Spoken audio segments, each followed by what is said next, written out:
The Claremont Claws were up 14-3, and 6 of those points had been run in by my son, Brandon.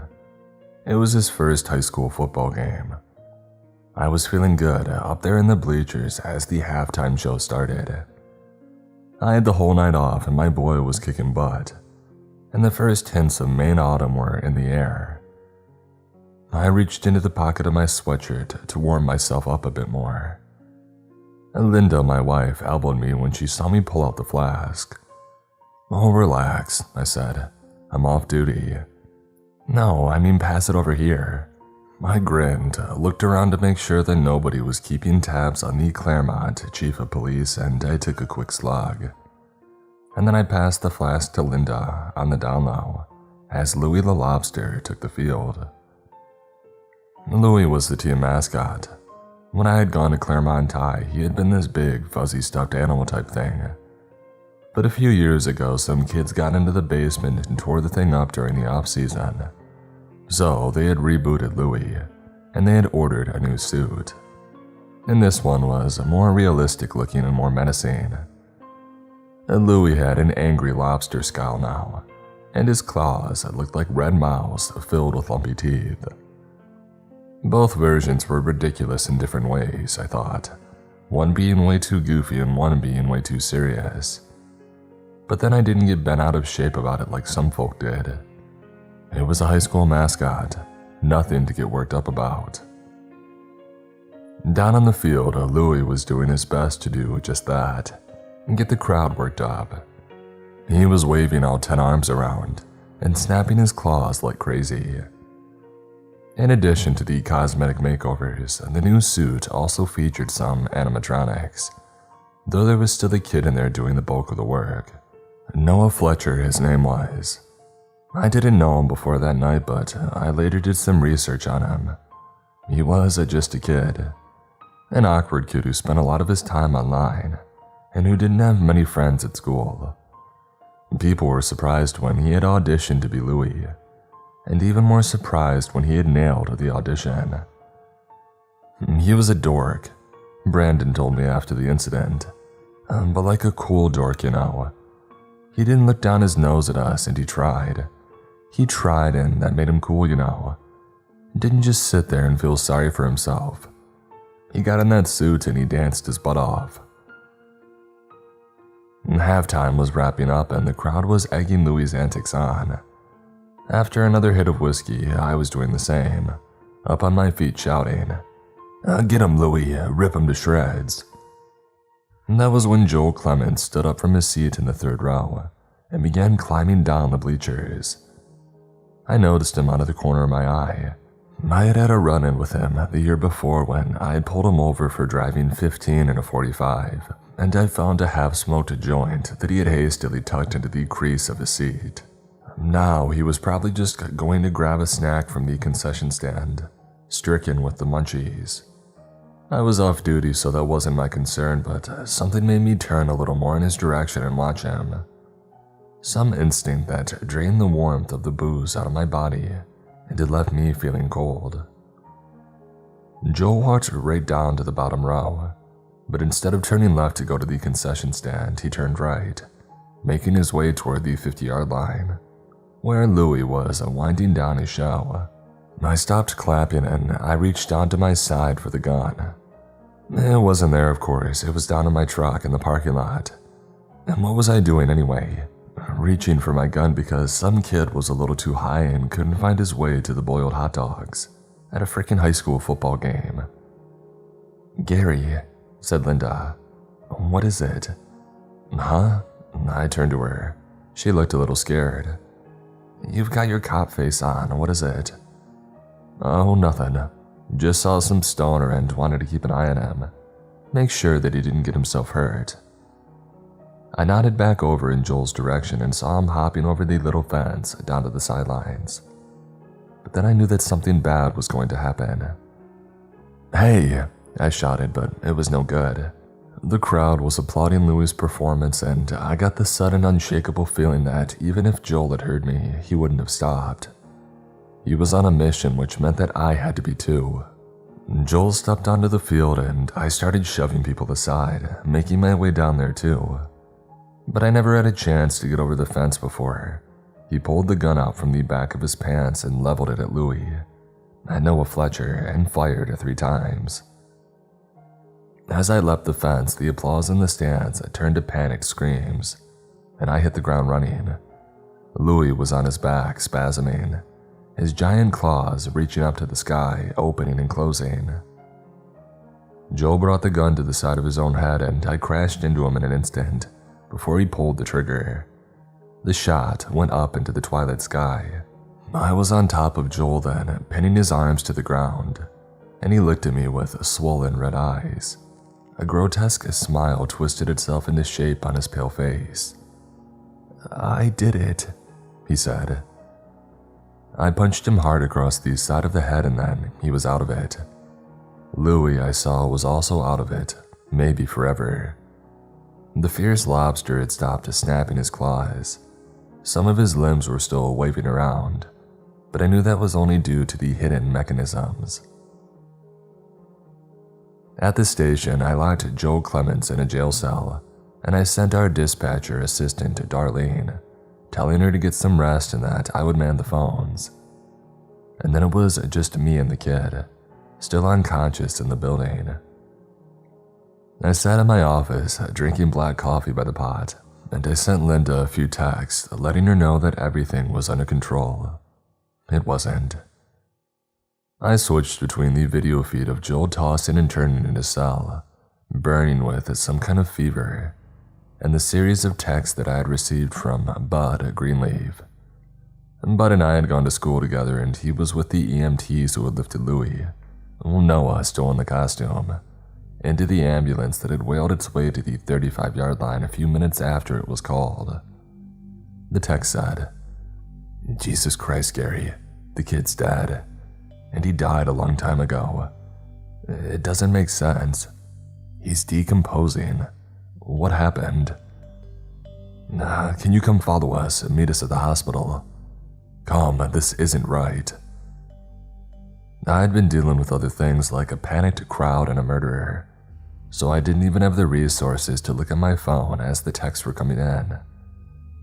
But once Joel was finally in his cell, I read them uneasily and I responded, "I'm tied up here, bud. I'll send some guys though." I radioed into the 3 men that I had left at the football field.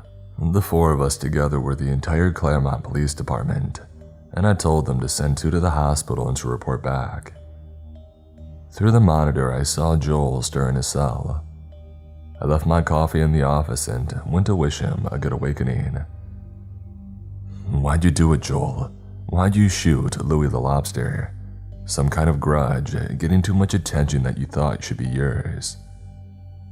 Joel sat up on his cot and put his face between his hands. He started shaking, I thought with sobs of remorse. But when he lifted his head, it was with insane laughter. "I did it. I actually did it." I shivered. I had dealt with plenty of violent drunks and even a few domestic violence cases that escalated into murder, but I had never seen anybody positively ecstatic about taking a life.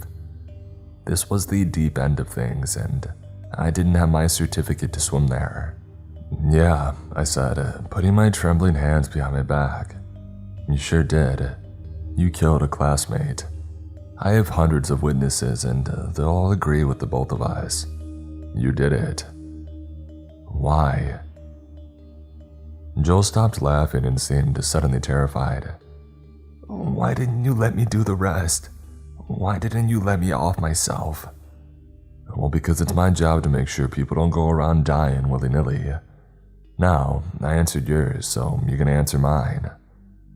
Joel shrugged. "I can try, but if you didn't see it, you wouldn't understand." "Trying is good enough," I said, glancing at the nasty bruise that I had left on the side of his head. Good, I thought. He deserves worse than that. And if there hadn't been a crowd of people watching, would I have given it to him? I thought that I might have in the moment. "That wasn't Louis the Lobster," said Joel. "No," I agreed, "because Louis the Lobster isn't real. That wasn't Noah either," said Joel. Oh, then who was it then? Joel shrugged again. Like I said, you wouldn't get it. You didn't see it. You said that you would try. You're in a lot of trouble either way, but if you try, it helps you out a little bit. The kid ran his hand through his hair and sighed. All right, you gotta smoke. No, start talking. All right. So last week, I was hanging out with Noah during lunch period. Just sort of wandering the hallways, shooting the crap. You two were friends. We were best friends. So we were walking and talking, and somehow we passed by the janitor's closet. You ever heard anything about that? I knew about the janitor's closet. There were legends about it back when I was going to Claremont High, and apparently those legends were still hanging around like ghosts. Sure, I said. The janitor's closet. Nobody's ever been inside except that one kid who was never seen again. Or that other kid who was also never seen again. One from every graduating class. Never seen again, and nobody can even remember their names. Spooky stuff. But those are made-up stories. It's just a supply closet that they keep locked, so troublemakers don't steal toilet paper. You're dead wrong about that, officer. I mean, that's what I thought too. That there was nothing supernatural about it. I thought it was funny that everybody was legitimately creeped out by it. So I made a proposal to Noah. We would come back at night when everybody was gone, and we would break into the closet. We would stage some kind of scary scene and take a bunch of pictures of the two of us there. It would mess with people's heads, and maybe get us some popularity for having the balls to go into the janitor's closet. Joel started shaking again, and this time he was sobbing. God, he wailed. Why did we do it? It's my fault, it was my stupid idea. Any suspicion that the kid was messing with me had vanished, even as I suspected his story was about to take a turn into the delusional. At least it would be an honest turn. Wait here, I said, and then went back to my office for the pack of smokes that I kept in a drawer. I had quit years ago, but on some nights when things in town got ugly, and my faith in people got stretched, gossamer thin, I still sucked one down. In my office, I took a few moments to check that I had my ringer on, in case somebody was trying to reach me, and then tried to raise the unit that I had sent to the hospital on the radio. When I didn't get a response, I felt a pit start to open up in my stomach, but I had forced it closed and headed back to the cell. The kid was talking, and I had to keep him talking, before he wised up and started asking for a lawyer. I lit a smoke and I handed it to Joel through the bars of the cell. He gave me a surprised look and then took it with a trembling hand. After a deep drag, he said, Thank you. I won't tell your parents if you don't. That was another thing. His parents, I hadn't notified them yet, but I would have to do that soon enough. I was surprised that they hadn't heard the news already. I wanted Joel's story before they had a chance to get between us. So anyway, later that day, Noah made an excuse to go down to the school basement. That's where they kept the Louis costume at. He said that he had to check on something, but really, what he did was unlock one of the windows down there. That night, we rode our bikes over and slipped in through that window. It was so easy, and we could have done so many different things instead of what we did. We could have written messages on chalkboards, could have messed with the principal's office, anything but the janitor's closet. Joel finished his smoke and dropped it into the dingy toilet with a sizzle. Then he leaned his mouth under the faucet of the sink there and took a quick drink of water. We headed upstairs and down the dark hallways, using our phones to light the way. But once we got to the closet, there was another kind of light. A green light seeping out from the closet, through the gaps around the door. Noah saw that and wanted to call this thing off, but I told him. He choked back a harsh sob and went on. I told him to stop being a baby, that the janitor had just left the light on by accident or something, and I went to work on the lock. I had watched a YouTube video, and after a minute or two, I had it open. I was so proud of myself. Pride goeth before the fall, officer. Pride goeth before the frickin' fall. We were going to scatter plastic bones and stuff like that around and start taking pictures. That was the plan, but as soon as I had opened that door, the green light spilled out. I saw that it was coming from a crack in the wall. At first, it was swirling everywhere like an aimless fog, but it started to coil together like a snake. Noah started to scream, and the snake of light took his open mouth as a sort of invitation, and it wormed its way inside of him until it was gone completely, and everything was dark again. I cleared my throat. I don't want to sound insensitive, Joel, but I have to ask. Did you maybe take some pills or smoke a little something before this all happened? Joel shook his head. I'm not going to get high before I do something like this. Break into the school, are you crazy? It happened and I saw it. And after that, Noah wasn't the same. We got out of there fast, forgetting the stupid prank, and we got back on our bikes. Noah made me take him home. He kept asking what had happened, what had slithered inside of him, and I told him that I didn't know, maybe some kind of weird gas leak. I said maybe he should go to the doc for a checkup, just to be safe. When he got to his house, we said goodnight and he went inside.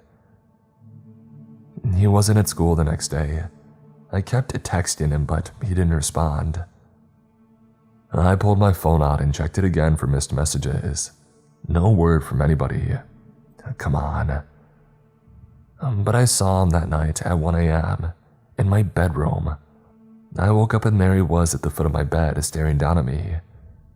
His eyes were glowing green in the darkness. And before you ask, yeah, I'd been smoking a little weed before bed. But Jesus Christ, not that much. Man, I tried to scream, but I couldn't even open my mouth.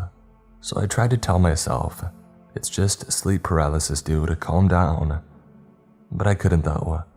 Not when Noah walked over and started stroking my forehead. His touch felt so real and cold. He leaned down and started whispering in my ear. He said, I'm growing stronger again and soon I'll be everywhere. I'll be in your closet and I'll be in your mama. I'll be dripping from the faucet and soon, very soon, my pal, I will drip all over this world and transform it into the screaming place that it wants to be. Do you see? And I did see. I saw my dad coming home from work covered in blood, having just stabbed his foreman 63 times. He was screaming at my mom, demanding to know what was for dinner. She said that he was for dinner and bashed his skull in with a meat tenderizer. I watched, frozen in terror, and heard wails outside.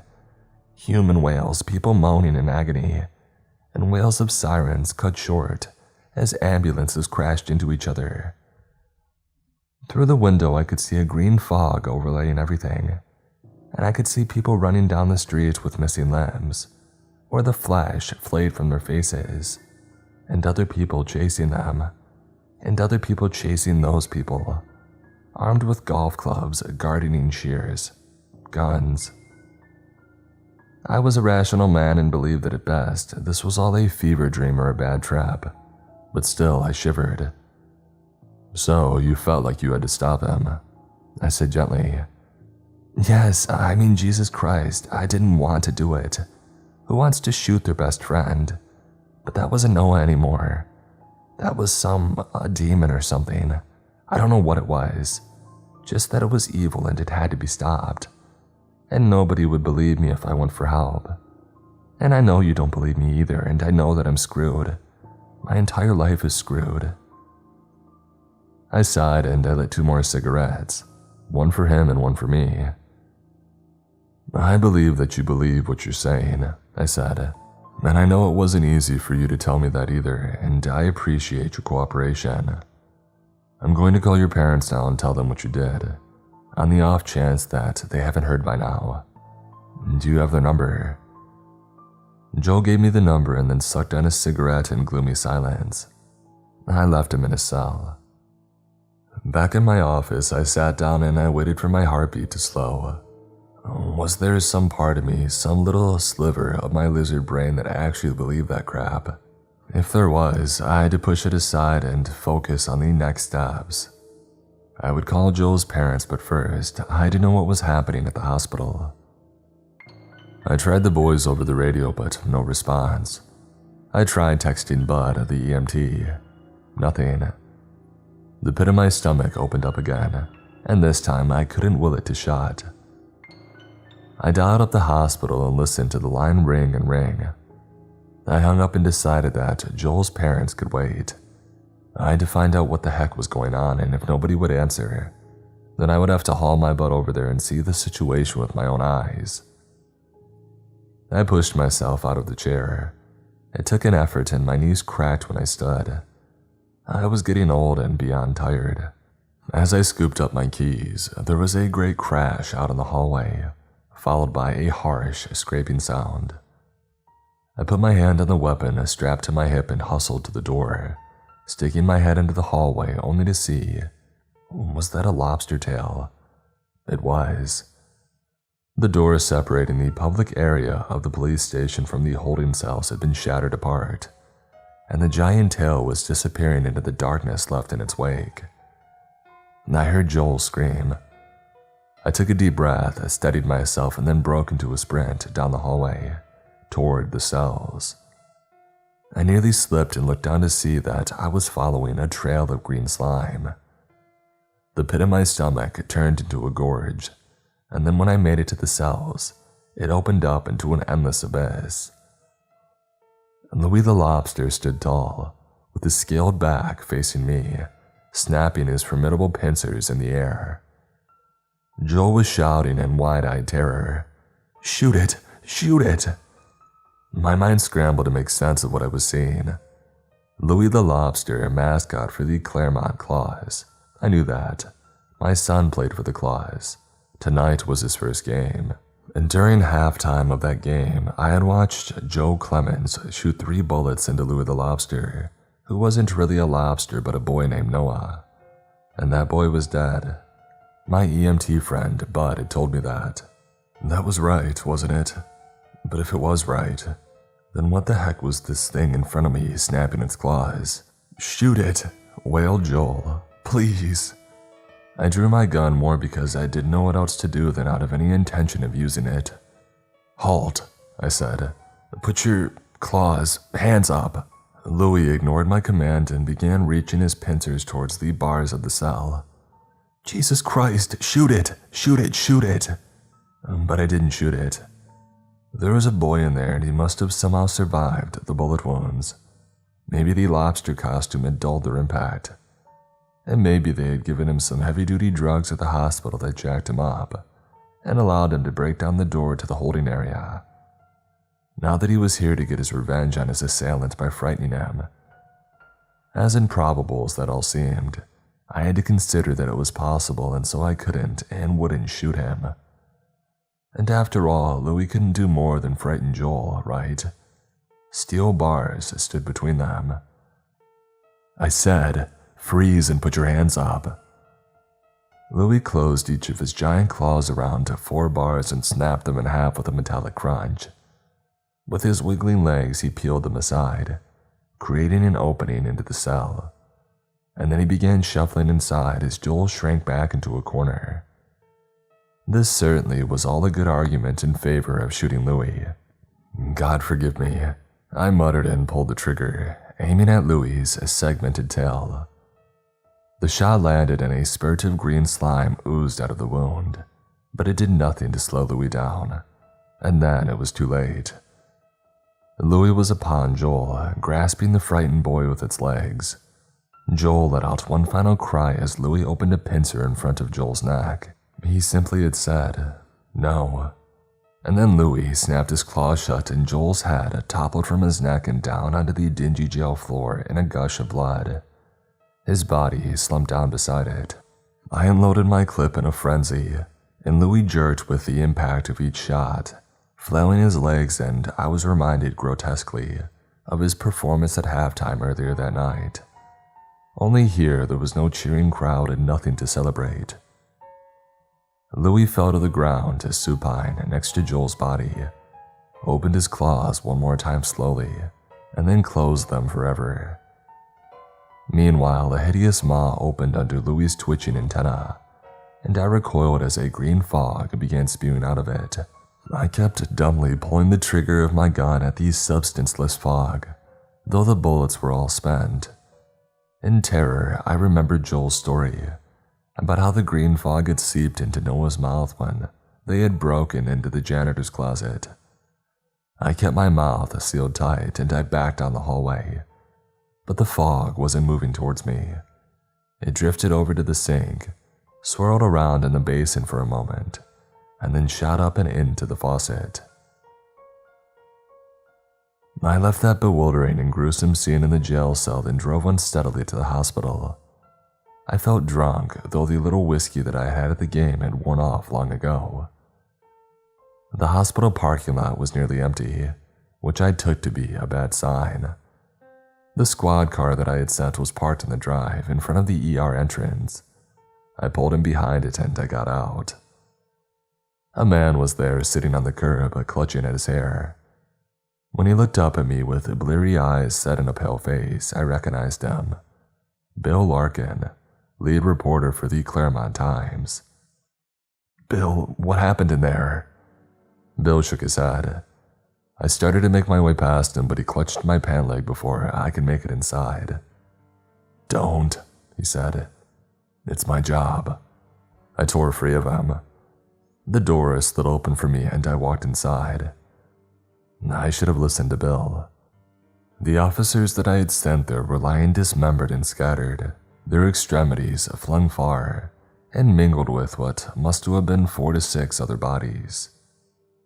I saw a torso with Bud Greenleaf's ID card clipped to his chest. I saw Martha Blanchard's severed head, staring at me in amazement.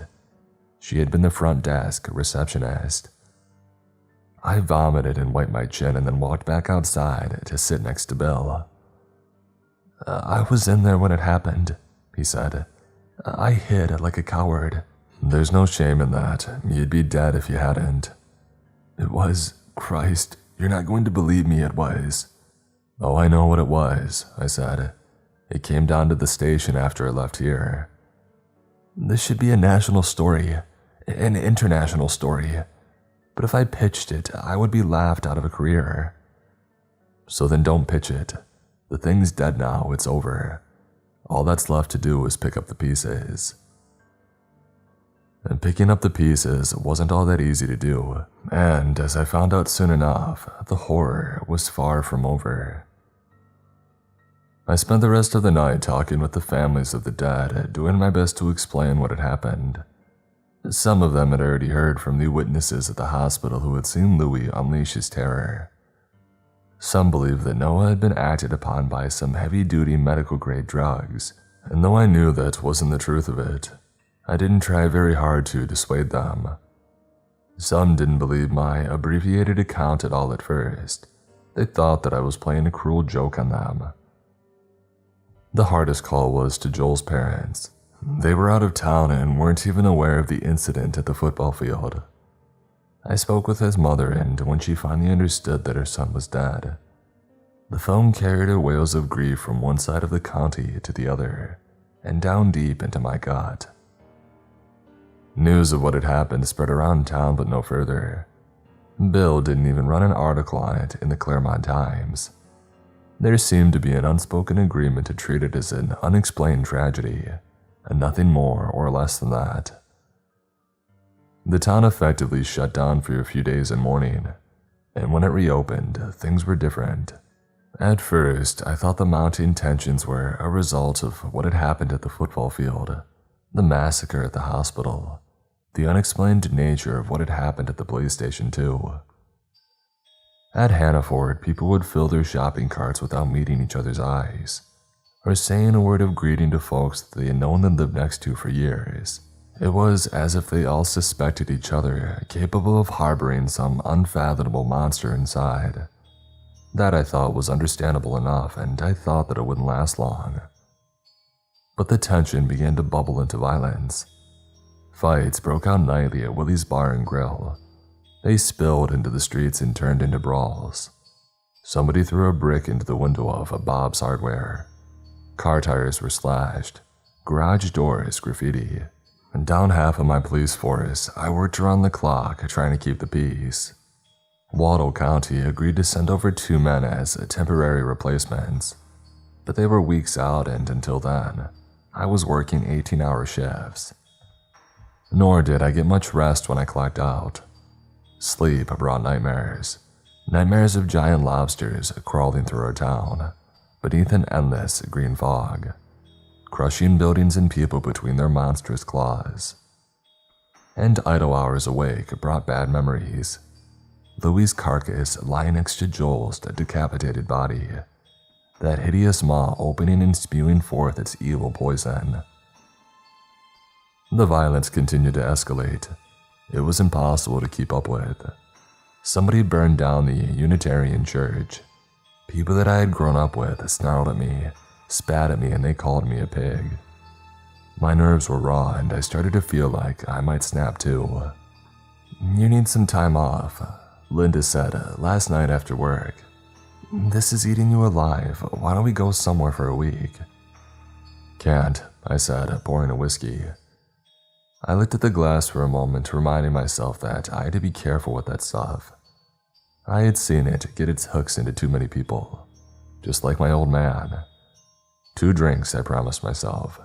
2 drinks. I slammed the first one down. "I know you think it's your duty to single-handedly save the world, but it's really not, Gary. And I'm scared. Something crazy is happening here. It's like there's something in the water." I was in the middle of fixing my second drink when she said that. I froze and whiskey kept pouring over the edge of the glass and onto the counter, until Linda gently took my hand and lifted the bottle. "Gary," she said, "you're not well. Like there's something in the water." In the jail cell when Louie had died, the fog hadn't come after me. It had gone into the sink faucet. The thing had told Joel, "I'll be dripping from the faucet and soon, very soon, my pal. I will drip all over this world and transform it into the screaming place that it wants to be." We were a few miles out of town and had our own water well, and so did our neighbors. And as the thoughts tore through my wrecked brain, I realized that the violence and vandalism was mostly contained to these city limits, despite the fact that just as many people within the town limits lived outside of the city. So, it was in the city water pipes. It had slipped into the faucet in the jail cell, swam against the pressure, found the main line and spread out, splitting a part of itself off at each branch, flowing into each home, pouring out of shower heads, out of kitchen faucets, into cooking pots, into drinking glasses. I did a desperate mental calculation, trying to remember if I had ingested any city water since it had started. We had a commercial water jug at the police station. Did Darlene use that water or tap water to make the coffee? Christ, I don't know. Had I gone to the diner and ordered a glass of tap water? I didn't think so. Where else? "Honey," I said, "I want you to think carefully. Have you drank any city water recently?" "What?" "I was kidding about there being something in the water." "I know, but I think there actually is, so think. Maybe at Claire's house. Didn't you go there the other day?" What? Yeah. I went to Claire's on Monday for our book club, but nobody else showed up. Claire wasn't even there, so I left." Okay, good. Now think. Anywhere else that she might have had some water?" "I don't know, Gary, you're scaring me." I took a deep breath and I looked at my wife. I didn't think that she was infected. She was worried, but had almost supernaturally been patient with me. The infected weren't patient. "Bran," I called. "He's at a friend's," said Linda. And then her eyes got wide. "Oh no." She scooped her phone off the kitchen island and called her son. She held the phone to her ear for a while and finally shook her head. "He's not answering." "Where is he?" She told me and I was off. Cedar Street was mayhem. A group of teenagers were overturning a car parked on the side of the road. I slowed as I passed them, shining my flashlight out the window looking for Brandon. He wasn't with them. "FTP," one of them shouted. He flipped me off and I kept driving, past an old man kicking a dog, past a pile of leaves burning on the sidewalk, past a tree with figures hanging from it that were, I hoped, dummies, rather than human beings with burlap sacks over their heads.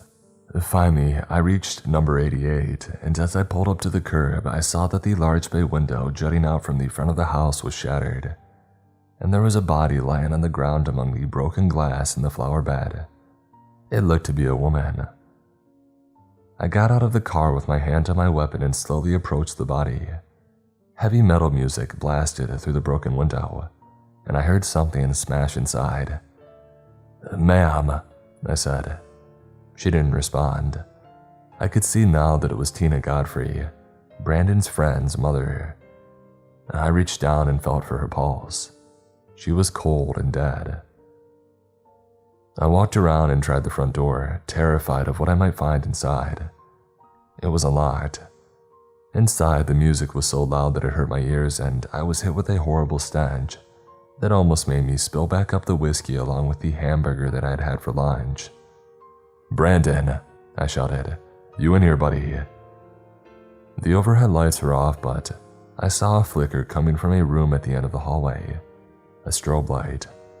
That was also where the music was coming from. I crept towards it, drawing my gun and trying to steady my nerves. "Brandon!" Brandon stuck his head out of the room. "Hey, Pops," he yelled. "Come join the fun." "Are you okay?" I asked, getting closer to him. "What happened to Mrs. Godfrey?" "That wasn't me, that was Jason," he laughed. "Threw his own mother out the window, can you believe that?" "And where is Jason now?" "Oh, he's in here, come on in." I was close enough now that I could see my son's face as the intermittent light hit it. It was covered in blood and he was grinning like a maniac. "You want to try some, Pops?" he asked, before bringing an arm out of the room and showing it to me. It wasn't his arm. It was severed at the elbow, and it had several bites taken out of it. I didn't know what to do. God help me, I didn't know what to do. "I told you, Pops. Told you once and I'll tell you again. This world is an inch away from being a screaming horrible place, and we're gonna give it that last little nudge, aren't we, Pops? Just a little nudge. That's all that it takes." He sunk his teeth into the severed arm and pulled away a chunk of flesh. I turned away. I thought about just leaving him there, going home and telling Linda that he was dead, that we had to get far, far away, fast. And then I thought about actually killing him, so that it wouldn't be a lie. For a second, I thought about killing my own son, even if that wasn't really my son anymore. "Drop the arm and put your hands up in the air," I said. "What are you gonna do, Pops? Arrest me?" He laughed but did as instructed. I approached slowly, pointing my gun at him with one hand and fumbling for the cuffs with the other. I got them and I dangled them in front of him. "Put these on," I said. "Or what, Pops? You gonna shoot me? You don't have the balls." I bit my lip and shot him in the foot. It would be a long time before he played football again. He dropped to the ground and howled in pain and rage, and I slipped the gun into my holster and slapped the cuffs on him. "Oh," he said, smiling now. "Kinky." I grabbed the cuffs by the chin and dragged him down the hall as he snapped his teeth and spat blood at me. We made it outside and I thunked my son down the concrete steps and scraped him along the walkway until we got to the squad car. I threw him in the back and then got in the driver's seat and drove home sobbing as he told me about how much he was going to enjoy eating me alive. Back at the house, I went inside and gave Linda a partial account of what had happened, while Brandon squirmed in the back of the squad car. I argued that we should keep Brandon in the basement, tied up and possibly gagged, until we could figure out what to do. She refused to allow that, and so I told her about the cannibalism. So that's where our son is now, tied to a chair in the basement. Linda agreed to the gag too, after hearing the evil filth pouring out of his mouth for a few hours. As for me, I went to the computer and started typing up this account. I thought that maybe somebody would read it and would be able to help us. Maybe somebody knows what this thing is and how to stop it. That was my hope. But just as I was coming to an end, I got a text message from Darlene, the dispatcher and assistant at the station. It said, "What did you think of the coffee yesterday? I tried something new. Made it with tap water." My vision started to waver as another message came through. "We'll see you very soon, Chief."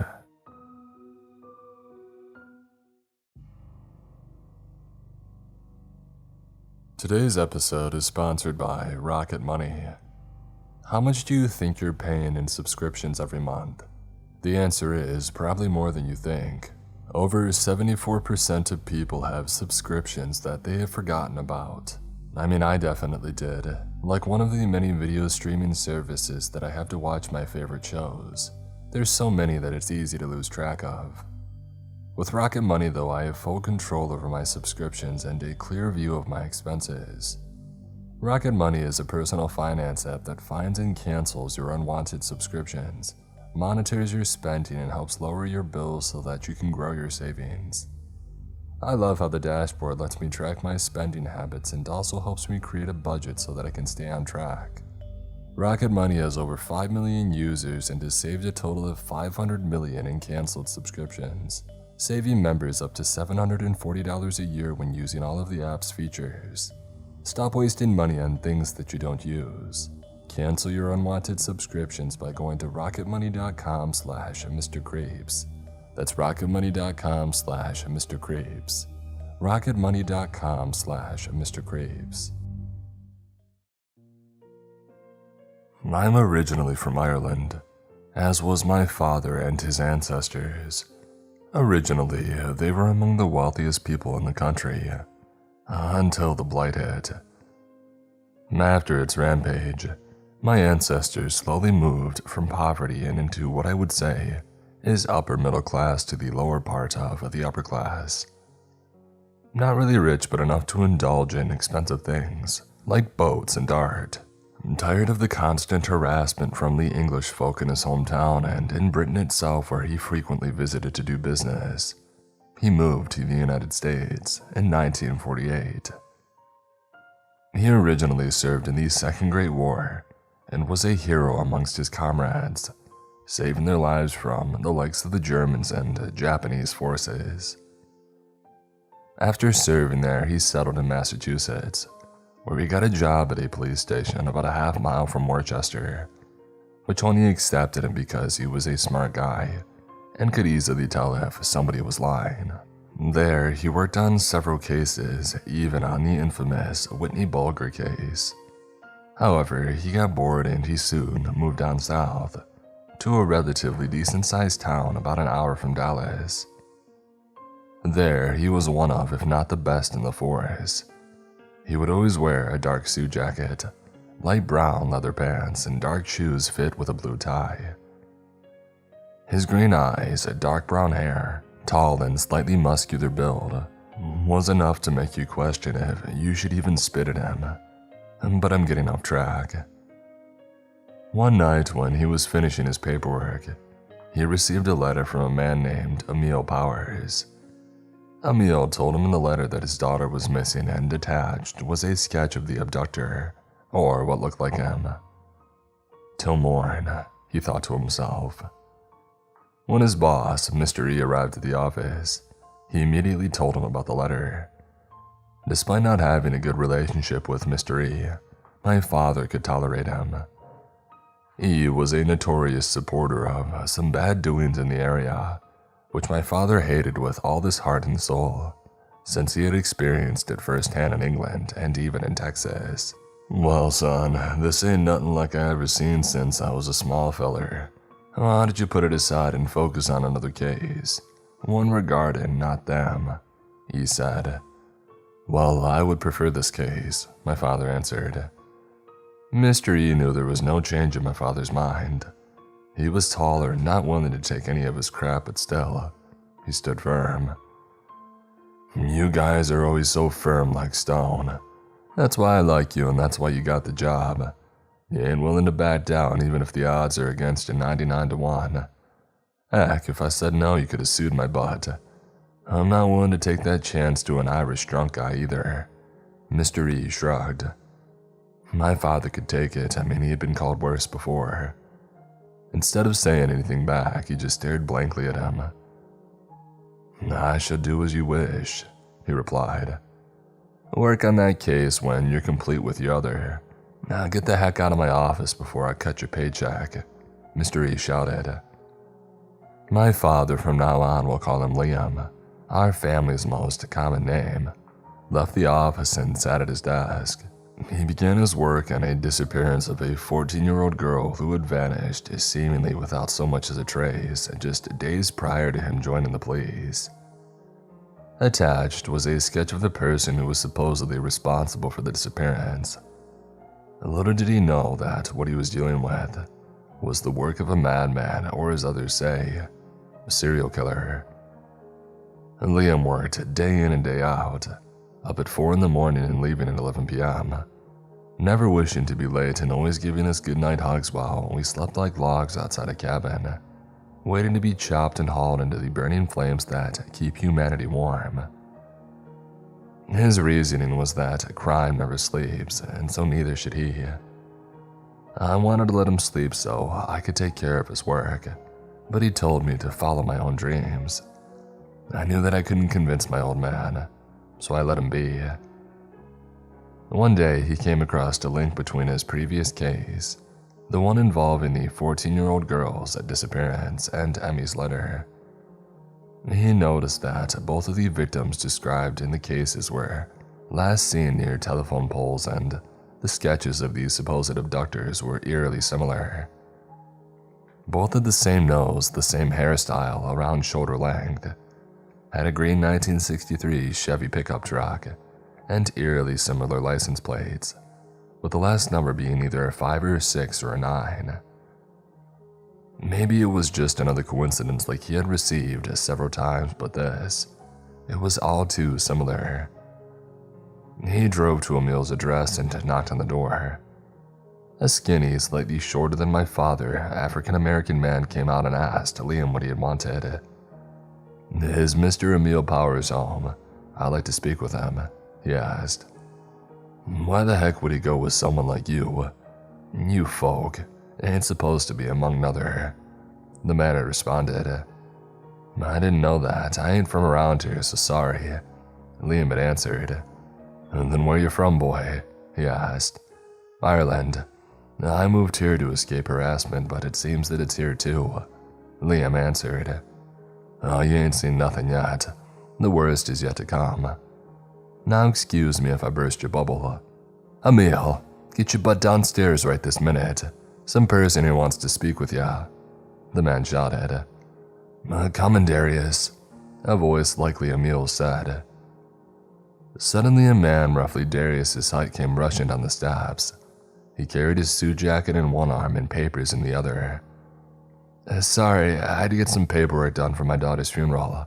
You must be with the police squad, Emil had asked. I am, and I'm sorry for your loss. Now, I'm here to discuss the letter that you wrote. Where was she last seen, as in her location? Liam asked. Berkeley's near the post office. I told her to give me some chips for a barbecue that we were going to have. I waited for about an hour since there was a lot of flavors there. It don't take her an hour to choose, so I thought that she was saying hi to her friends who were at their house without my knowledge. So when I called and they told me that she wasn't there, said somebody who claimed to be a relative had got her, but went the opposite of this place, Emil had answered. Liam asked several more questions, but I could never remember them. He thanked Emil and he left. He headed back to his office and sat down with the new information that he had received. He placed both cases on his desk, side by side. Liam looked at the cases, papers upon papers of the case files, descriptions, background, and other unimportant things that didn't matter to him. He worked until he fell asleep at his desk. At around 8 a.m., he was woken up by his boss. "The heck you doing sleeping on the job?" he shouted. Sorry, sir, I lost track of time from doing work too late, he replied. Tell me that to me when I lose track of your dang paychecks. Mr. E spat. Liam said nothing, but just went back to reading the cases, but trouble was brewing for him. So he decided to visit Emil and the other family, the Antonios. First, he visited Emil at his workplace, a diner named V's. You again, what do you want from me? Can't you read the sign? Emil asked. Liam looked at the side reading, colored only. I mean, it was still the mid-60s and the Civil Rights Act was months away. I don't care for signs, they're just words. Also, those folks wouldn't want a drunk like me. Liam smirked. You, sir, are a strange fellow. I'm surprised that you don't go for the whites-only places, Emil said. I've never done so. Those people treat me differently because I have a different frickin' voice, Liam added. Dang, son, well, what can I get ya? Emil asked. Just a cheeseburger, fries, and a Coke. Oh, and a chocolate milkshake, he answered. All right, coming right up, Emil replied. As the food was cooking, Liam took out his notebook and a pen. I have some questions. First one. What was the last number on the license plate that supposedly took your daughter? Well, from what I could gather, the numbers seemed to be 5, 6, or 9. I need to know what the number is, Liam asked. I don't know nothing. From what I could get, some man who saw the whole dang encounter saw the plates and said the number was a 5. Another who saw it said it was a 6. And my brother said it was a 9. Well, I think it was a 5 from what I made out, Emil answered. He placed the food in front of Liam, and Liam began eating it. So, you don't eat a lot of fast food? Emil asked. Not really. I usually eat my sandwich around this time, but duty took me here, Liam answered. He looked around to see other people coming in. Emil, why you little white folk in here? A man asked. Oh, I'm here on official business. Do any of you know anything about the disappearance of his daughter? Liam replied. The place went silent. No one made a sound. The people looked at each other and soon one man stepped forward. Well, I do remember one thing. I was doing some yard work with my parents, and I remember when I was getting some water from the hose in the back of the house. There's a road there and one in the front. When I was done, I'd heard an ear-piercing scream. After I dropped the bucket, I saw the truck, which is where you got the description from. I managed to get a single photo before the truck sped off. After that, I called the police, but said it was nothing, the man said. Well, that can do some good, Liam added. He left after finishing his food, and he soon went to the Antonio's house. After knocking on the door, a short Italian man came to it. What can I do for ya? He asked. Is Anthony home? Liam asked. Yeah, here he is. Boy, get your butt down here this frickin' instant or you're gonna see Mars, the man yelled. Yeah, Dad, another man's voice said. He stumbled down the stairs. Oh, great, another drunk cop. Get out of here, Anthony sighed. I'm only gonna ask you some questions. Now, where were you when your sister was taken from this place? Liam had asked. I don't know. Why don't you ask my fist? Anthony asked. Hey, the man his father spat. Fine, I'll answer. I was out with some friends just chilling at Vito's. All of a sudden we got ourselves some tough guy who wanted to take us for some fun. We say no and he insists that we do. After about several minutes of this crap, he snaps and he drives off and takes off towards my place. I think you don't want to go to my place, but that was a big mistake. As soon as I get back, my sister's gone. The truck looked the same as the one that I saw at Vito's, as Pops had described. Anthony explained. Did either of you see the license plate? What was the last number of it? Liam asked. The one that I saw was a 6. The father Will had answered. Well, I saw a 9. Anthony answered. Thank you for your time. If you have anything more, please let me know, Liam said. As he left, Anthony flipped up his middle finger. Trash, he shouted. Liam just shrugged his head. He drove home to continue his work in his office. As he turned to left, right, and then left out of the street near his, he noticed something from the corner of his eye. He pulled over and saw a truck battered and in a ditch behind several trees. How in the world did I miss this? He asked himself. He called Emil to tell him of the truck's location. I'll be there in the morning, it's late. Maybe this can lead to my daughter. God, I hope so, he said. The next morning, Emil arrived and saw the truck. My God, he said. Will and Anthony were soon called, and Anthony soon was flooded with that night. The man from the restaurant was soon called and was brought before the truck. Both remembered it and correctly identified it as the truck that they saw. The only question is, who owns it or who stole it? Emil had said. I'll work on that now, Liam answered. Thank you. I owe my life to you, pal, Emil added. If I can ask for you if I need you, like Batman and Robin, Liam replied. He drove off to find out who owned that particular green truck. It would take him a great many weeks to find the one though.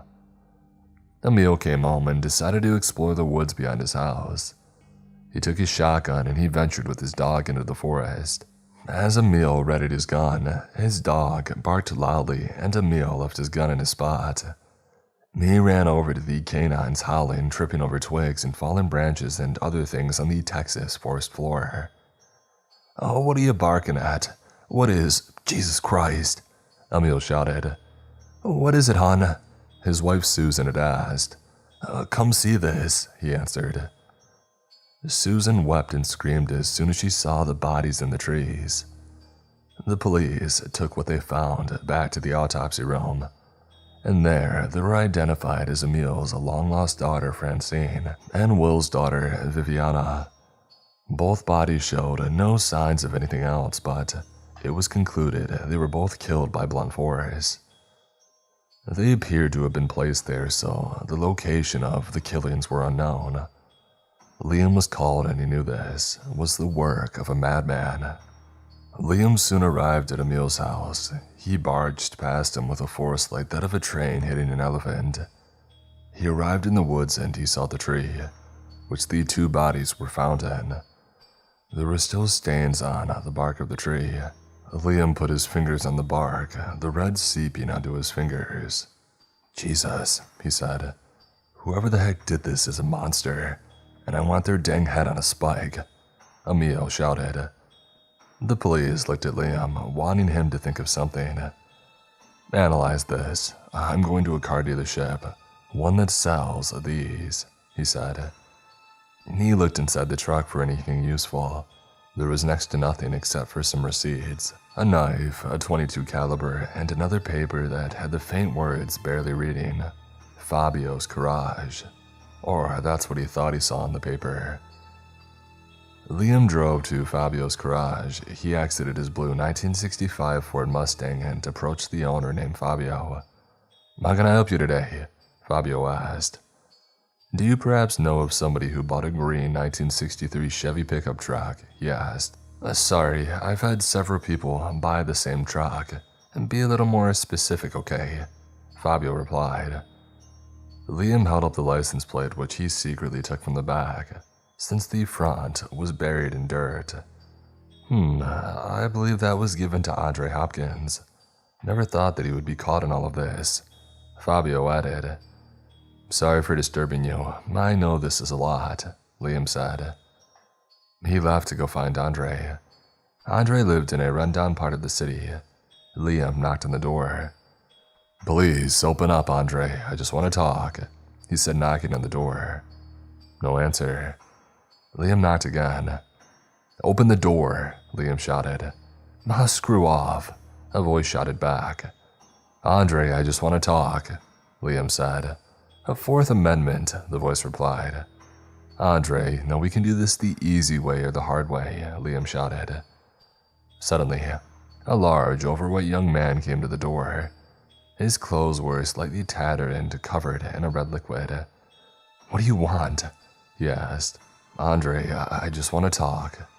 Where were you when Emil Power's daughter and William Antonio's daughter were kidnapped and killed? Liam asked. I was driving around after drinking. I later picked up some folks and brought them to the forest for some bird watching, Andre had answered. Who were the people you picked up and what was the forest like? Liam had asked. How young kids, both girls had a fun time. Screamed on the way there, they were so happy. Andre answered. And what were their names? Liam asked. Oh, some Italian name and a girl named Francine, Andre guessed. Did you put them in the tree? Liam asked. Only for the bird watching. They wouldn't shut up about going home, so I beat them. Might have killed them, Andre answered. Can I come in? Liam asked. Sure, Andre said. Liam entered the rundown apartment. There were beer bottles, magazines, and papers everywhere. He listened as Andre described his life. As Andre held up a gun, he pointed it at Liam. You know, I just realized, your voice sounds funny. You ain't from around here, you're from out of the country. Folks like you deserve to go back to where they came from, Andre yelled. He fired the gun at Liam, but he missed. He then began to grab a beer bottle, but he was tackled by Liam. Get your hands off me, Andre shouted. Andre Hopkins, you're under arrest for the murders of Viviana Antonio and Francine Powers, along with attempting to assault a police detective, Liam said. He pushed the sloppily dressed man into the back of his car in handcuffs, and he delivered him to the station where Mr. E spat at him. After several hours of interrogation, Andre was housed in the holding cell, where he would then be transferred to a jail. After he was brought to a jail, he was finally brought to trial nearly 2 years later. My father told me all about the trial, but I fell asleep since it was so long and boring. Andre, according to my father, had pleaded not guilty by insanity, and the judge and even the jury weren't having it. He was sentenced to 100 years for what he had done, and given a death sentence for Viviana's. As he was let out, he shouted at Liam, Will, and Emil, calling them all horrible things. For years, Andre sat on death row, awaiting to meet his maker. But just 3 hours before he was scheduled to die by the chair, something came in. The federal government had abolished the death penalty. Andre, along with the other death row inmates across the country, had their sentences commuted to life in prison. Andre, being a dangerous offender, was given no chance of parole for 100 years. Funny, since that meant he wouldn't get out. Nope. Andre would get to experience the freedoms of other non-death row prisoners though, like shopping, seeing family, and other stuff. But one night, when my father was eating his dinner sandwich, he received word of something that would haunt him. Emil called him and said these words that made my father drop his sandwich, making it fall harder than Hannibal's elephants did when they fell trying to cross the mountains on their way to Rome. Andre Hopkins had just escaped, and prison officials let him go shopping for his good behavior, and he had just vanished like a ghost, Emil had said. Not by him being released from prison, but because he had escaped. Now he was on the run and lurking out in the shadows. Liam ran inside and panted, looking around his property in hopes to catch the deranged guy yet again. He had worked for weeks, even months on end, to get this psychopathic monster behind bars so he wouldn't harm another hair on another soul. But now he was out there possibly looking for him. Come on, where are ya? He had muttered to himself. When he was angry, no one would dare cross his path. If they did, they'd feel the wrath of God and his army coming down upon them, like a heavy rainfall during a monsoon. He huffed and went back into the house and decided to go back to work. While working on the case of Andre's disappearance, he would hear strange noises from inside the house. Thinking that it was his kids or pets, he shook it off. But what he would hear would make him shudder. Something, or rather someone very familiar, was inside the walls, waiting to strike him at the perfect moment. After several years of Andre still on the run, Liam began the hunt for him. It was 1978 and Andre had been in prison for just over 12 years. Liam started working on some unsolved cases from El Paso in Texas. Around this time, I was only 20 and I had moved away, not knowing what my father did since I didn't read the local paper or see him too often, as he was always out working, even on holidays. Like a kid in a candy store, he never stopped. Liam was busy filling the cases so he would focus on other ones. Even frustrated, he was now willing to give in. Most of the squad, including Mystery, had given up and said that Andre likely had died in the forest due to someone who got him in the forest. After hours of working though, he went outside to get some sun. He didn't get much and the doctor recommended he did so he wouldn't become like Dracula at only 56. He was upset at this but soon realized that this would lead to more grisly findings. Emil would also step in to help. Mr. E, although not entirely for it, eventually let Emil help. He had had a change of heart since reading the works of Malcolm X and Martin Luther King. As Liam had walked along his back porch, he smelled something foul like a dead animal. He went to investigate and to track the smell, and the odor led him to a patch of bushes. When Liam had opened it, he gasped. There lay the body of a young boy who looked to be around 6 or 7. He had bruises on his left and his right arm was missing. Liam had found it in a stream nearby. Emil shouted to him that he had found the remains of another one in the woods, albeit a different tree than where his daughter was found in. Liam called his police friends and they arrived within the hour. Liam was questioned and the houses were quickly searched. "We'll have to go somewhere, a hotel maybe," Liam had asked. "Fine.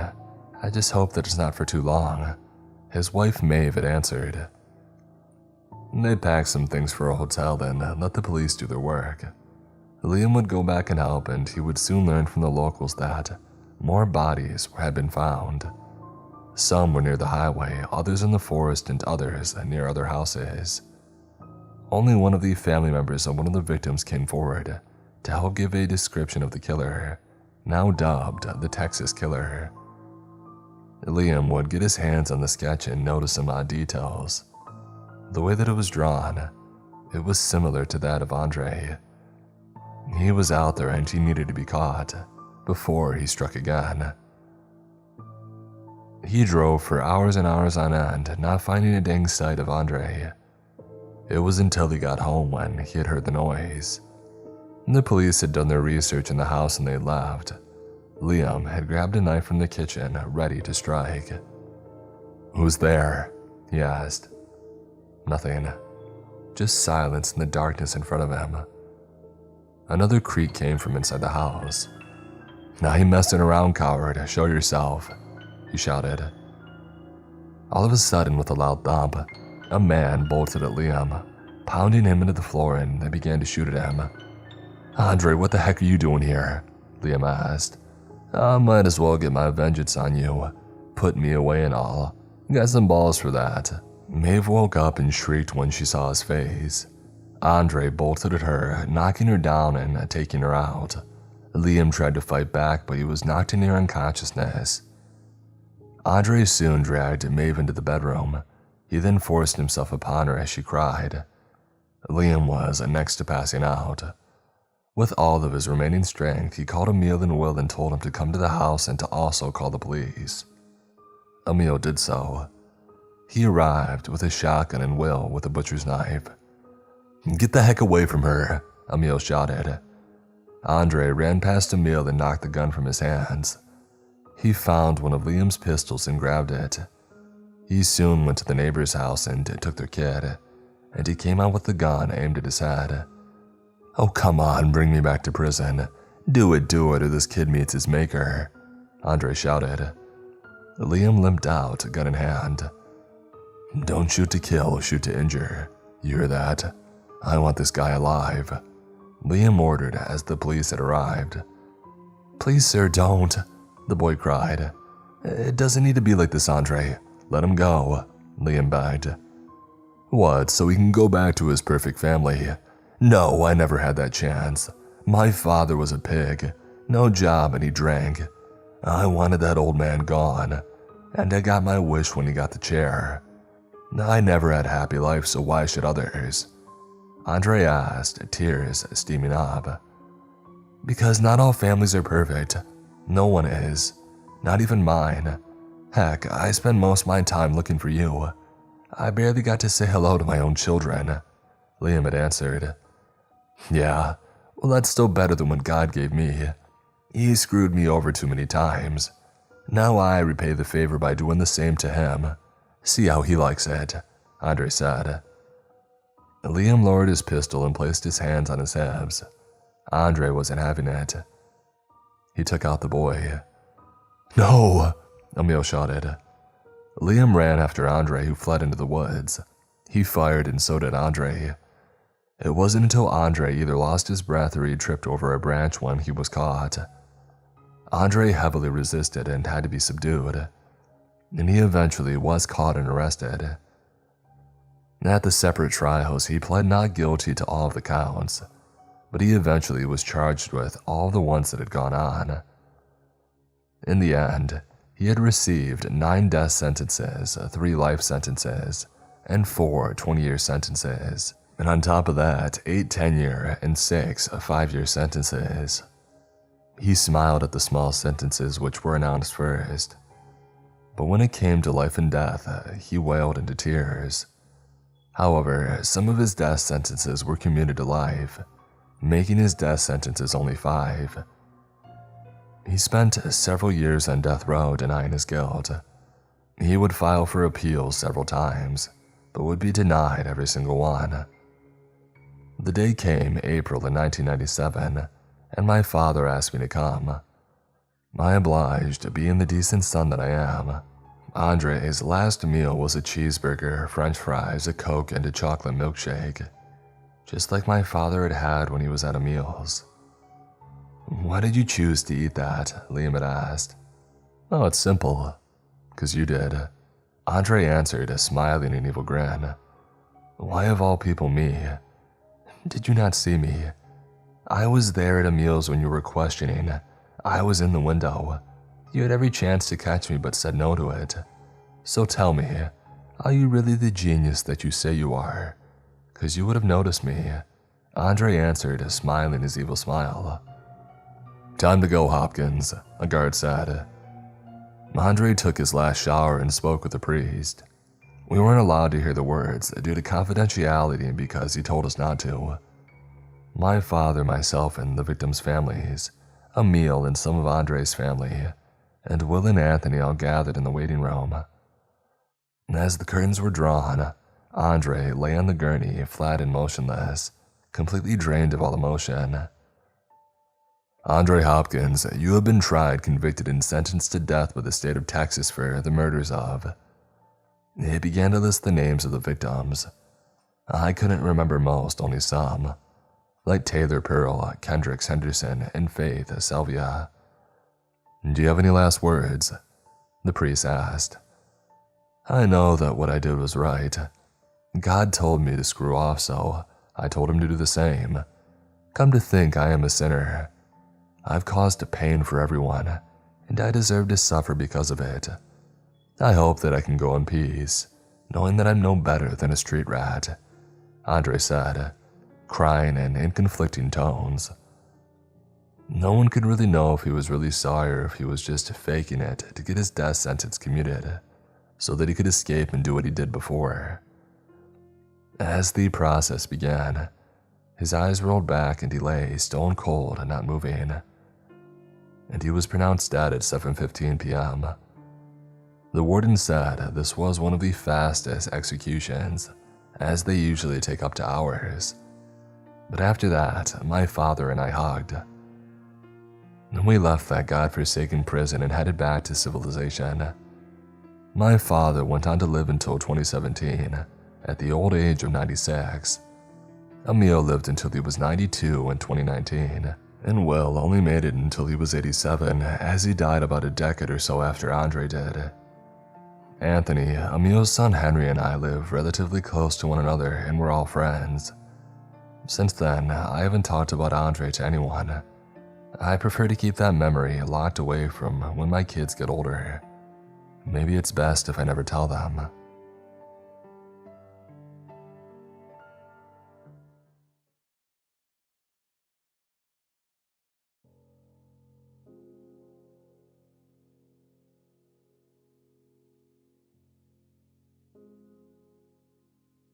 I joined the police force to make a real difference, and found being out on patrol in uniform frustrating. Most of the time, I was dealing with drunks, lousy drivers, and the victims of burglary who were never going to get any justice. So I was over the moon when I was accepted into a specialist unit targeting serious crime. On my first night with the unit, I was assigned to carry out surveillance on a property used by a major gang. It was 3 a.m. London was in the grip of a heat wave that felt like it would never end. The unmarked car that I was in stank of the cheeseburger piled high with fried onions that my partner had just eaten. This mingled with the smell of sweat and the cheap air freshener in the shape of a tree which hung inches from my face. I had the window rolled down to try and get some relief, but the air was still and stale. I sighed. This is not how I had imagined the sharp end of fighting crime would be. But I had a job to do. The gang that we were targeting imported drugs and ran a network of dealers. They were scum, and I was going to do everything in my power to help bring them down. I focused back on the property. It was a gym on a busy street that was open 24 hours a day. It offered flexible memberships, according to the signage in the windows. And despite the late hour and the stifling heat, I could see a couple of people inside on treadmills. According to our intelligence though, the gym was a front. In the property's basement, there was a secure space where pure batches of newly imported narcotics were stored and tested, before being moved on, mixed, and distributed. Sports bags full of the product could be carried in and out of the premises at all hours of the night and day, without raising any suspicions. The gang had dozens of properties like this all over London, hiding their activities in plain sight. We were there that night to photograph people entering and leaving the gym. Some would be innocent insomniacs there to exercise. Others would be working for the gang. It was methodical work, and I was fine with that because I knew it would lead to results. And here came a new possible lead. A man was approaching the gym carrying a sports bag. I started taking pictures. We were parked a safe distance from the gym, so I was using a long lens. It brought the man now entering the gym into sharp focus. He was 6'2", he looked lean and fit. The gang's attention to detail included all of their couriers looking like they actually used a gym. I continued taking pictures as the man disappeared inside. I kept an eye on the gym equipment that I could see through the window, but was surprised when he did not make an appearance. He would be down in the basement, I figured, either handing over or collecting a new batch. I lowered the camera and sat back in my seat. By my side, my partner lit a cigarette. "Oh, are you serious?" I hissed. "If you don't like it, call the health police," he replied with a sneer on his face. My partner had been a detective for 15 years. He was supposed to be mentoring me. All he had done so far was wind me up. I started to count to 10 as my partner exhaled a new cloud of smoke, and then he said, "I'm going for a coffee. You can hold the fort while I'm gone." He opened the door, and just before he climbed out, he turned back and said, "Oh, try not to mess up, boy." I watched him walk away. I was furious and appalled. It was like this was all a game to him, and I was a piece of dirt on the sole of his shoe. My mood did not improve as the night dragged on. When my partner finally reappeared hours later, I could smell alcohol on his breath. He settled back into his seat, yawned, and said, "Home, Jeeves." And then he closed his eyes and moments later was snoring. I had said nothing over the radio to the team leader while I had been on my own, diligently recording the comings and goings at the gym, but when we arrived back at the station to sign off at the end of the shift, I was so worked up that I couldn't stop myself. I knocked on the door of the detective in charge of the unit and asked if I could have a quiet word. He did not seem keen, but invited me to take a seat. I took a deep breath and told him what my partner had done. I said that I didn't want to make a formal complaint, but that I felt that his behavior was not acceptable, in my opinion. The detective simply nodded and thanked me. I left feeling that I had done the right thing, but as I tried and failed to get some sleep ahead of my next night shift, I started to worry. There was an unwritten rule that you never spoke out against another officer. In 2023, that should not have been the case, but I had been a cop long enough to know that it was still true. By the time that I was heading back to the station, I felt sick to the core. Had I made a stupid mistake? As soon as I had entered the station, the answer started to become clearer. A couple of the other members of the unit who were heading out on assignment blanked me. They walked right past me without a word. Well, that's not strictly true. As the doors swung closed behind them, one of them muttered an obscenity. It was clearly directed at me, but it would have been easy to deny, so I tried to shrug it off and carried on along the hallway. When I got to the office where the unit was based, half a dozen of my colleagues were there working on their laptops. When I had joined the unit, I had been welcomed warmly. There had been handshakes, offers to help with anything that I needed, and invites to drink down at the pub and local barbecues. Now it was like the temperature had been slammed down to 10 below zero. The others glanced up at me and then carried on working in silence. I hadn't noticed him at first, but my partner was there as well. He was standing by the water cooler.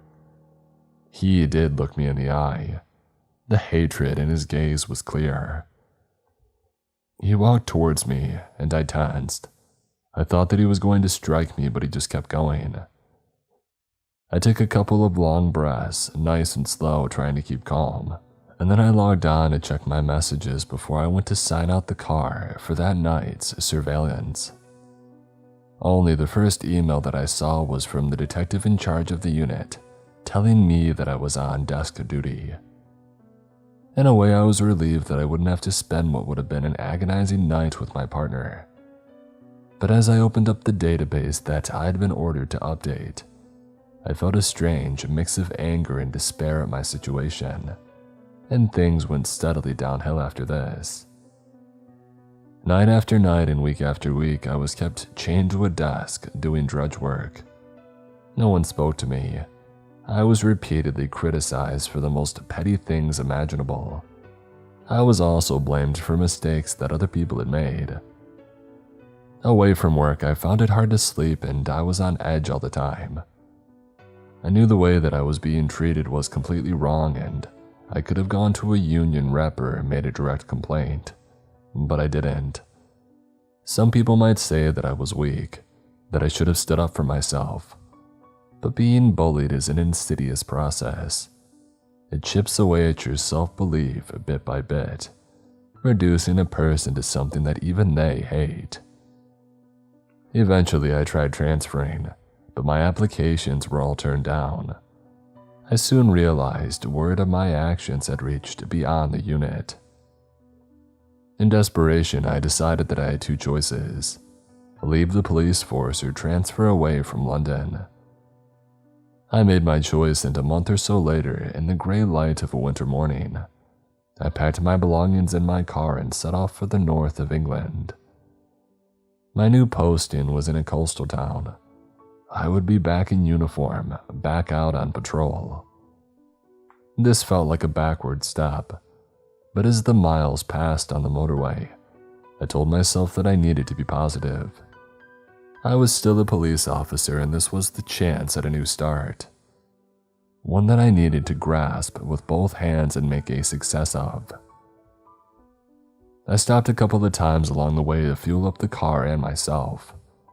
By dusk, I was about an hour away from my destination. For this last leg, my navigation app told me that I needed to leave the main network, and I soon found myself heading along a narrow, unlit road through featureless countryside.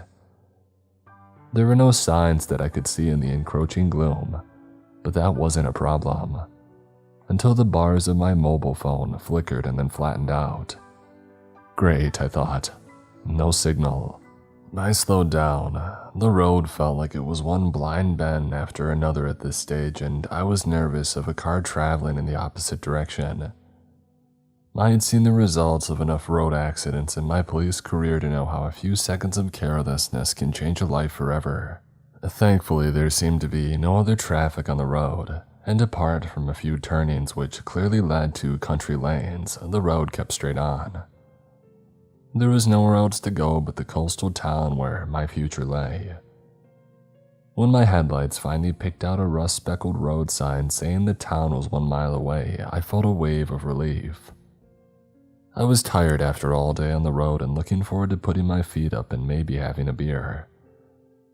I did not have permanent accommodation in the town sorted yet, so I had booked into a hotel that I had found online. I didn't have a website, just a listing. When I had phoned the number shown, I was told by a gruff-sounding person that a room was available and that it was cash only. I still didn't have any signal on my phone, so as I reached the outskirts of the town, I hoped the hotel would be easy to find. The road cut through a silhouetted row of buildings and brought me out onto what was clearly the town's main street. There was still no other traffic that I could see, and I slowed right down to take in the view. One side of the road was the seafront. There was a long, wide pavement, and beyond that, the ocean. It reached out into the darkness. Looking out at the sea, a shiver passed through my body for some reason. It was tiredness, I had told myself, and stress. I had had more than enough of that in the last few months. Buildings lined the other side of the road. Under the streetlights, I saw a convenience store as I drove slowly along looking for the hotel. There was a barber's as well, a bookmaker's, and a pharmacy. There were no lights on in any of them, and I figured that they were closed for the night. A bit further along, I passed a cafe. It was still open, and I could make out a few people inside, hunched over tables. A line of houses followed. Light seeped out through their drawn curtains. There were cars parked up by the side of the road. One of them had no wheels and was propped up on bricks. No one was out, not even walking a dog, and I couldn't hear any music playing or any raised voices. After London, where quietness is a rarity, and there's always something happening, it felt strange. No doubt things would feel different in the daytime, I told myself and then smiled. I could see the hotel. I pulled up in front of it. A yellow strip of light shone through a glass pane above the front door. The door had been painted white at some point, but that must have been a while ago, as the paint was faded and cracked in places. In one of the front windows of the hotel, a small sign saying "Vacancies" was propped against the glass. Presumably, they had flipped it around when there were no vacancies. I must admit, though, as I got my bags out of the car and locked it, I couldn't imagine the hotel ever being full.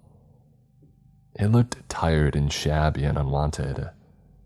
As long as my room had a comfy bed and hot water in the shower, it'd be fine for a few nights, I told myself and went up to the front door. There was a little bell which I pressed. I could hear a weak buzzing sound inside and I waited, and then waited some more. It was a cold evening and the wind was starting to bite at my skin. There seemed to be a mist drifting in off the sea as well. I pressed the bell again and this time did not take my finger off. A couple of minutes later, I heard a gruff voice inside say, Okay, and finally the door opened. A man peered out at me. He could have been anywhere between 40 and 60 years old. Honestly, I couldn't say. A week's worth of stubble and short greasy hair bookended a pale face riddled with broken veins. He looked at me and his nose wrinkled as if I was a bad smell. I remained patient and polite. "Good evening," I said. "I am Mr. Taylor and I have a reservation." He narrowed his eyes and said in a hoarse voice, "I suppose you had better come in." It did not come as a surprise when he did not offer to help me with my bags. I picked them up and I trudged inside. After taking my payment in cash in full, he handed over a large key attached to a plastic disc with a number on it. "The second floor," he growled by way of explanation, then headed into a nearby room and closed the door. It sounded like there was a quiz show playing on a TV in there. I sighed and made my way up the stairs. The carpet on them was worn bare in places. I couldn't tell if the carpet in the hallway was the same because there were no lights on. I took out my mobile phone and used the torch to look for a light switch. It was just to my right. I flicked it on but nothing happened, so I ran the torch across the ceiling and saw an empty socket where a light bulb should have been. My opinion of the hotel was getting lower by the minute. I used the torch on my phone to find my room. The lock was stiff, but it opened eventually and I stepped into the room. There was a light bulb in the room. It flickered and then came on slowly to reveal grimy curtains that had once been pink, but now made me think of bloodstains that somebody had tried to wash out. The walls were painted lime green and the bed sheets were brown. A small bedside table had a broken lamp on it, and a printed sheet of instructions about what to do in the event of a fire. The reverse of the sheet informed me that smoking, pets, and takeaway food were not allowed in the room. There was nothing else, apart from the door leading to a cramped bathroom.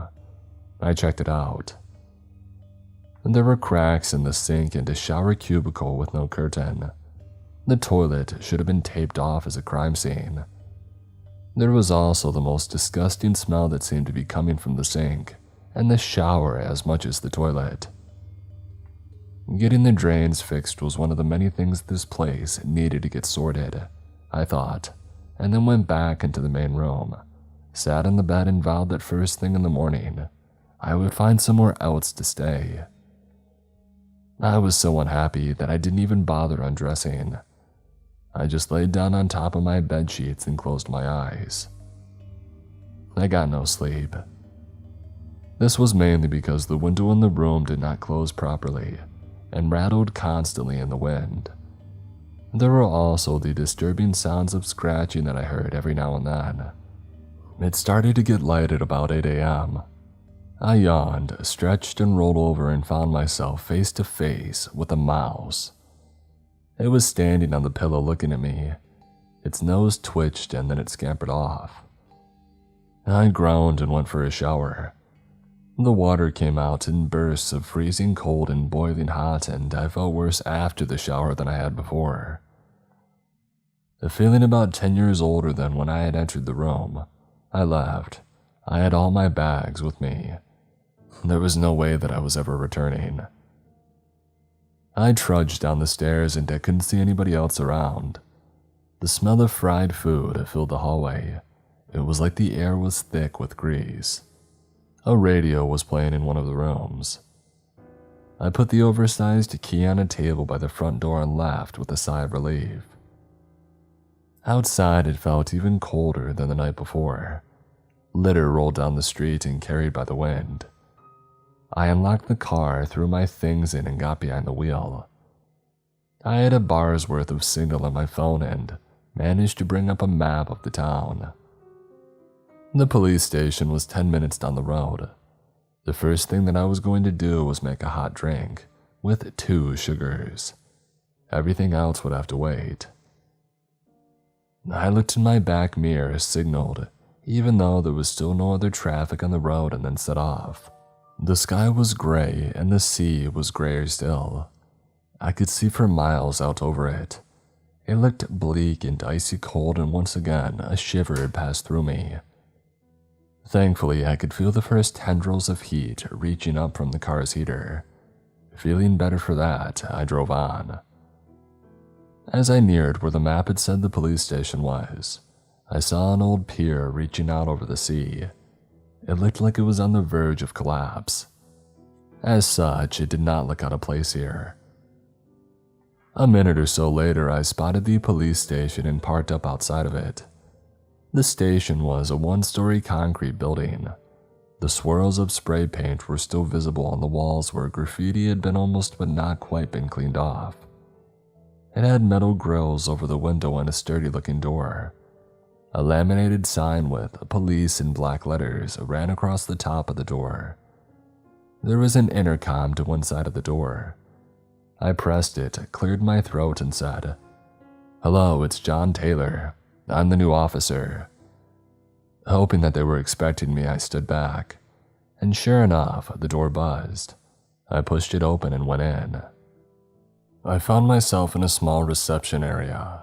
There were 2 steel chairs that looked very uncomfortable and a low wooden table. A poster with the slogan, "Lock it before you leave," was pinned on a corkboard on the wall, and there was another door which opened with an arthritic click. A man in uniform stepped out into the reception area. He looked tired and his uniform was badly in need of a dry clean. We shook hands and he introduced himself as Martin Wilson. He was a police constable like myself. I followed him into the main part of the police station and he showed me where my locker was, the toilet, and the holding cell. There was only one. It was a narrow, claustrophobic space with a stone platform for the prisoner to sit or sleep on. Wilson seemed friendly enough, but he moved slowly. It was like he was drained of energy. After the cell, we headed back to the office space. There were a couple of desktop computers which looked about 20 years old, and a fax machine. I had heard of these, but it was the first time that I had seen one in real life. Finally, my new colleague got down to business. "Would you like a coffee?" he asked. I smiled as I went over to the small kitchen area which took up one corner of the office. There was a kettle, a fridge, a jar of instant coffee, a jar of powdered milk, a bag of white sugar, half a dozen mugs, all of which were in desperate need of a wash, and a sink. There was an unpleasant smell drifting up from the sink. It was the same as the smell in the bathroom at the hotel. I had not meant to, but I pulled a face. A tired smile spread across Wilson's face. Yes," he said. "I'm sorry about the smell. The drainage system for the town is connected to the sea. It's meant to discharge out into the ocean, but sometimes the sea flows into the drains and everything gets blocked up and festers, and that smell is the result." He shrugged in a "what can you do about it" gesture, then asked me if I took sugar in my coffee. After Wilson had made us both a drink, we went back to the desktops. I sipped my coffee and shuddered. It was dreadful. Wilson turned a computer on. As it powered up slowly, accompanied by a chorus of buzzes and rattles, I asked Wilson how long he had been here. He sighed and replied, "Too long." He stared into his screen as it flickered into low-tech life before going on. "I've seen better days, and so has this town. When I first arrived, we still had tourists coming here. They had arrived on coaches from Manchester and Liverpool and stayed in the hotels and the guest houses that used to be all along the seafront. There's only one hotel left now, and there's not been any tourists for a long time. They would rather go abroad where the sun is guaranteed. Without them, there's nothing here. No jobs, no money, no prospects." "Why do people stay then?" I asked. He shrugged. "It's home, and the local community is very tight-knit. People look after each other. There's actually very little crime as a result of this." His computer gave one final rattle and finally seemed to be up and running. He started tapping at the keys. I put the coffee down. I couldn't drink anymore, and Wilson's description of the town had left me feeling depressed. My new start was now feeling like a dreadful mistake, but I wasn't prepared to give up on day one. "So," I said, "when do we go out on patrol?" He looked at me blankly, then understanding dawned on his face. "Oh, patrol," he replied. "And to be honest, I usually just stay in the station all day, but if you want to go, that's fine by me." Wow, this guy's standards had really slipped, I thought, but said nothing. I wanted to make friends here, not new enemies, so I simply smiled and said, "Yes, I'll go on patrol. I'll go and get my uniform from my car and get changed. Then if you can give me the keys to the patrol car." He looked at me blankly again before saying, "The patrol car broke down 6 months ago and is still not fixed." I said nothing, changed into my uniform and set off on patrol, old school style, on foot. I thought that it would be nice to walk by the sea, so I crossed over the road. As I did so, I noticed the unpleasant smell again and glanced down to see a gutter in the road. The odor coming out of it was so bad that I held my breath for a moment. A few minutes later, I passed the old pier that I had seen from the car. Close up, its decrepit state was shocking. It was made from cast iron that was eaten through in places by rust. I couldn't see any safety barriers where it ended out over the sea. I made a mental note to ask Wilson why the thing wasn't blocked off for health and safety reasons, and then I carried on my way. There were a few people out and about. They all looked pale and kind of lethargic, and no one was smiling. An old couple, both using walking sticks, were headed towards me. I smiled as they approached and said, "Good morning. I'm your new police officer. It's lovely to meet you." They both glared at me and kept walking. I whistled under my breath and thought, "Strike one," and then carried on. I tried saying hello to the next half a dozen people I saw, but nobody would engage with me. On estates in the poorest parts of London, the police were viewed as the enemy, so I wouldn't have been surprised by a negative reaction to a uniformed officer there. But I just couldn't see what the problem was here in this small town by the sea. Feeling deflated, I decided to call into a cafe that I had spotted and see if I could get a decent cup of coffee to lift my spirits. The smell of fried food once again assaulted my senses as I entered the cafe. This town was not a place for those who believed in healthy living. A handful of customers were sitting at tables. They were all silent and staring into their cups. One man was wiping a slice of white bread around his plate, mopping up the greasy remains of a meal. I didn't have the strength to say hello to anyone, so I went up to the counter and asked for a cappuccino to go. The man behind the counter wore a dirty white apron that was splattered with more grease. Acting as if I had asked for something utterly unreasonable, he poured a coffee into a beaker and handed it over without saying a word. The coffee looked like black sludge and was definitely not a cappuccino. Still not saying anything and still not wanting to rock the boat, I paid and left. There were wooden benches facing out to the sea here and there along the pavement. I slumped into one and looked at my coffee. I couldn't face it. I put it down on the bench and I stared out to the sea. There were no boats, which by this point did not surprise me, just the endless grayness. There was a pebble beach sloping down to the sea. I tried to imagine holiday makers in the past, walking excitedly out of their hotels and heading for the beach to sit there and sunbathe and enjoy being by the water. But I just couldn't. It was so gloomy, it was no wonder tourists no longer came here.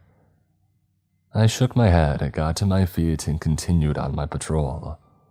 I had taken half a dozen steps when I heard a voice behind me say, "Shame." It was a deep and booming voice, and whoever had spoken was clearly not happy. I turned around. An old man was standing by the bench glaring at me, and then he looked at the coffee cup that I had left on the bench. I cursed myself. I should have put it in a bin, but I had completely forgotten about it. Well, it was too late now. I was busted. "Shame," the man repeated. He had a shock of thick gray hair, yellow teeth, and wore a pinstriped three-piece suit that had seen much better days. He raised a finger and he pointed it at me. His fingernail was grossly long. "Shame on you. An officer of the law littering our seafront. It is a disgrace. I shall be contacting your chief to make an official complaint." I must admit that I did not even know who my chief constable was for my new post. He or she was probably based a long way away in the city and would have no idea who I was and would probably have to look the town up on a map. Still, this was the last thing that I needed. "I am very sorry," I began to say. "It is too late for apologies," the man said, talking over me, and then he turned and walked away. I watched him go and then trudged sadly on. I had bought a tasteless sandwich from the convenience store for my lunch and walked the streets until it started to go dark, and then headed back to the police station. Wilson was just finishing for the day when I had arrived. "How did it go?" he asked. I fessed up about my encounter with the man angry at my littering. Wilson grimaced. "Not good. That sounds like Joshua Fenton. He's a well-established community leader." Wilson scratched his chin, and I could almost see the cogs inside his head turning as he thought. "I'll try and have a word with him," he said eventually, and then he said goodnight and left. I put my head in my hands. I had been in town less than 24 hours and it was going from bad to worse. And there was no sign of that trend changing because I had nowhere to stay that night. Unless I went back to the only hotel in town. No way, I told myself, and went to get the rest of the bags out of my car. I carried them through to the cell and put them inside. I took out all my spare clothes and laid them on the stone platform that passed as a bed in the cell. Having made a crude mattress for myself, I laid down. It was horribly uncomfortable, but it was still better than the hotel. Thinking this, I closed my eyes and fell asleep. After a broken night's sleep, I gave up trying to rest. I put my things back in the bags and carried them out to the car. I didn't want Wilson to know that I had slept in the cell. It was early, so thankfully there was no sign of him. Having hidden the evidence of my sleeping arrangements, I washed in the sink. The unpleasant smell rising up from it seemed even worse and it made me feel sick. This made the prospect of the instant coffee even less appealing. So I went to see if I could find anywhere in this forsaken town where I could get a decent drink. I stepped out into the street and stopped dead in my tracks. The dense mist was rolling in over the sea. It was eerie and strangely beautiful. Wanting to take a closer look, I crossed the road. The mist by now had obscured the horizon and was moving rapidly towards the shore. In what felt like no time at all, it reached where I stood and then enveloped me. I could see my hands in front of me, but nothing else.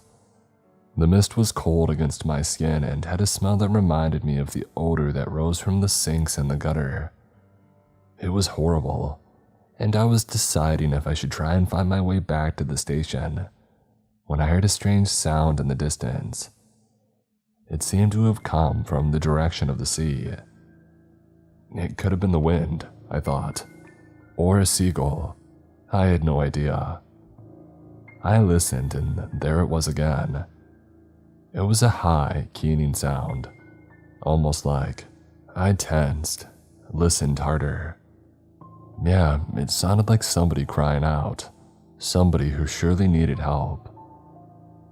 Conscious that I was unsighted because of the mist, I started to walk towards where I thought the sound had come from, and then I heard it again, The call was louder this time and more urgent. I began to jog, guided by the call.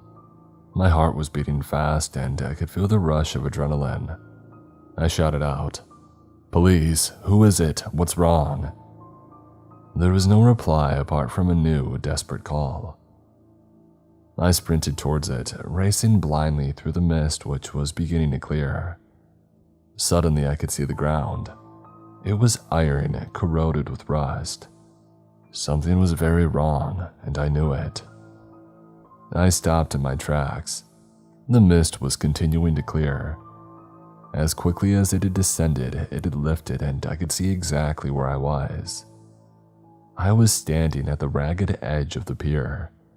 20 feet below me, the sea rose and fell in a torrent of gray.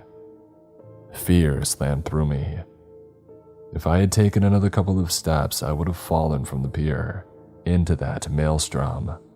Odds are I would have been killed.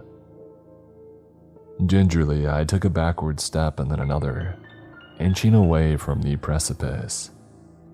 In my panic, I had forgotten about the voice calling out that had almost led me to my death. I looked around. I had an unbroken view of the ocean now, and there was no one in the water. I listened, and the only thing that I could hear was the sound of the waves crashing into each other and the worn supports of the pier. I turned and began to walk back to the station. If there was someone in the water, then the Coast Guard needed to be called in, and a search and rescue operation be launched. Only as I approached the station, I began to wonder, had it all been my imagination? I was already stressed out and exhausted after 2 nights with hardly any sleep. Was my mind twisting ordinary things out of shape because of this? I hurried inside the station and found Wilson had arrived.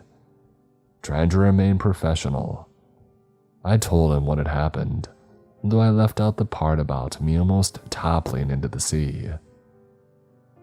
He listened patiently and seemed entirely unconcerned. "It's the mist," he said. "The first few times you experience it, it can make you disoriented and sends your imagination into overdrive. To be honest, what you probably heard was a seagull." Starting to feel pretty stupid, I looked at my shoes and said, "That's one of the things that I thought it was at first." "Well, there you go," he said. "Mystery solved. Now, how about we start the day properly?"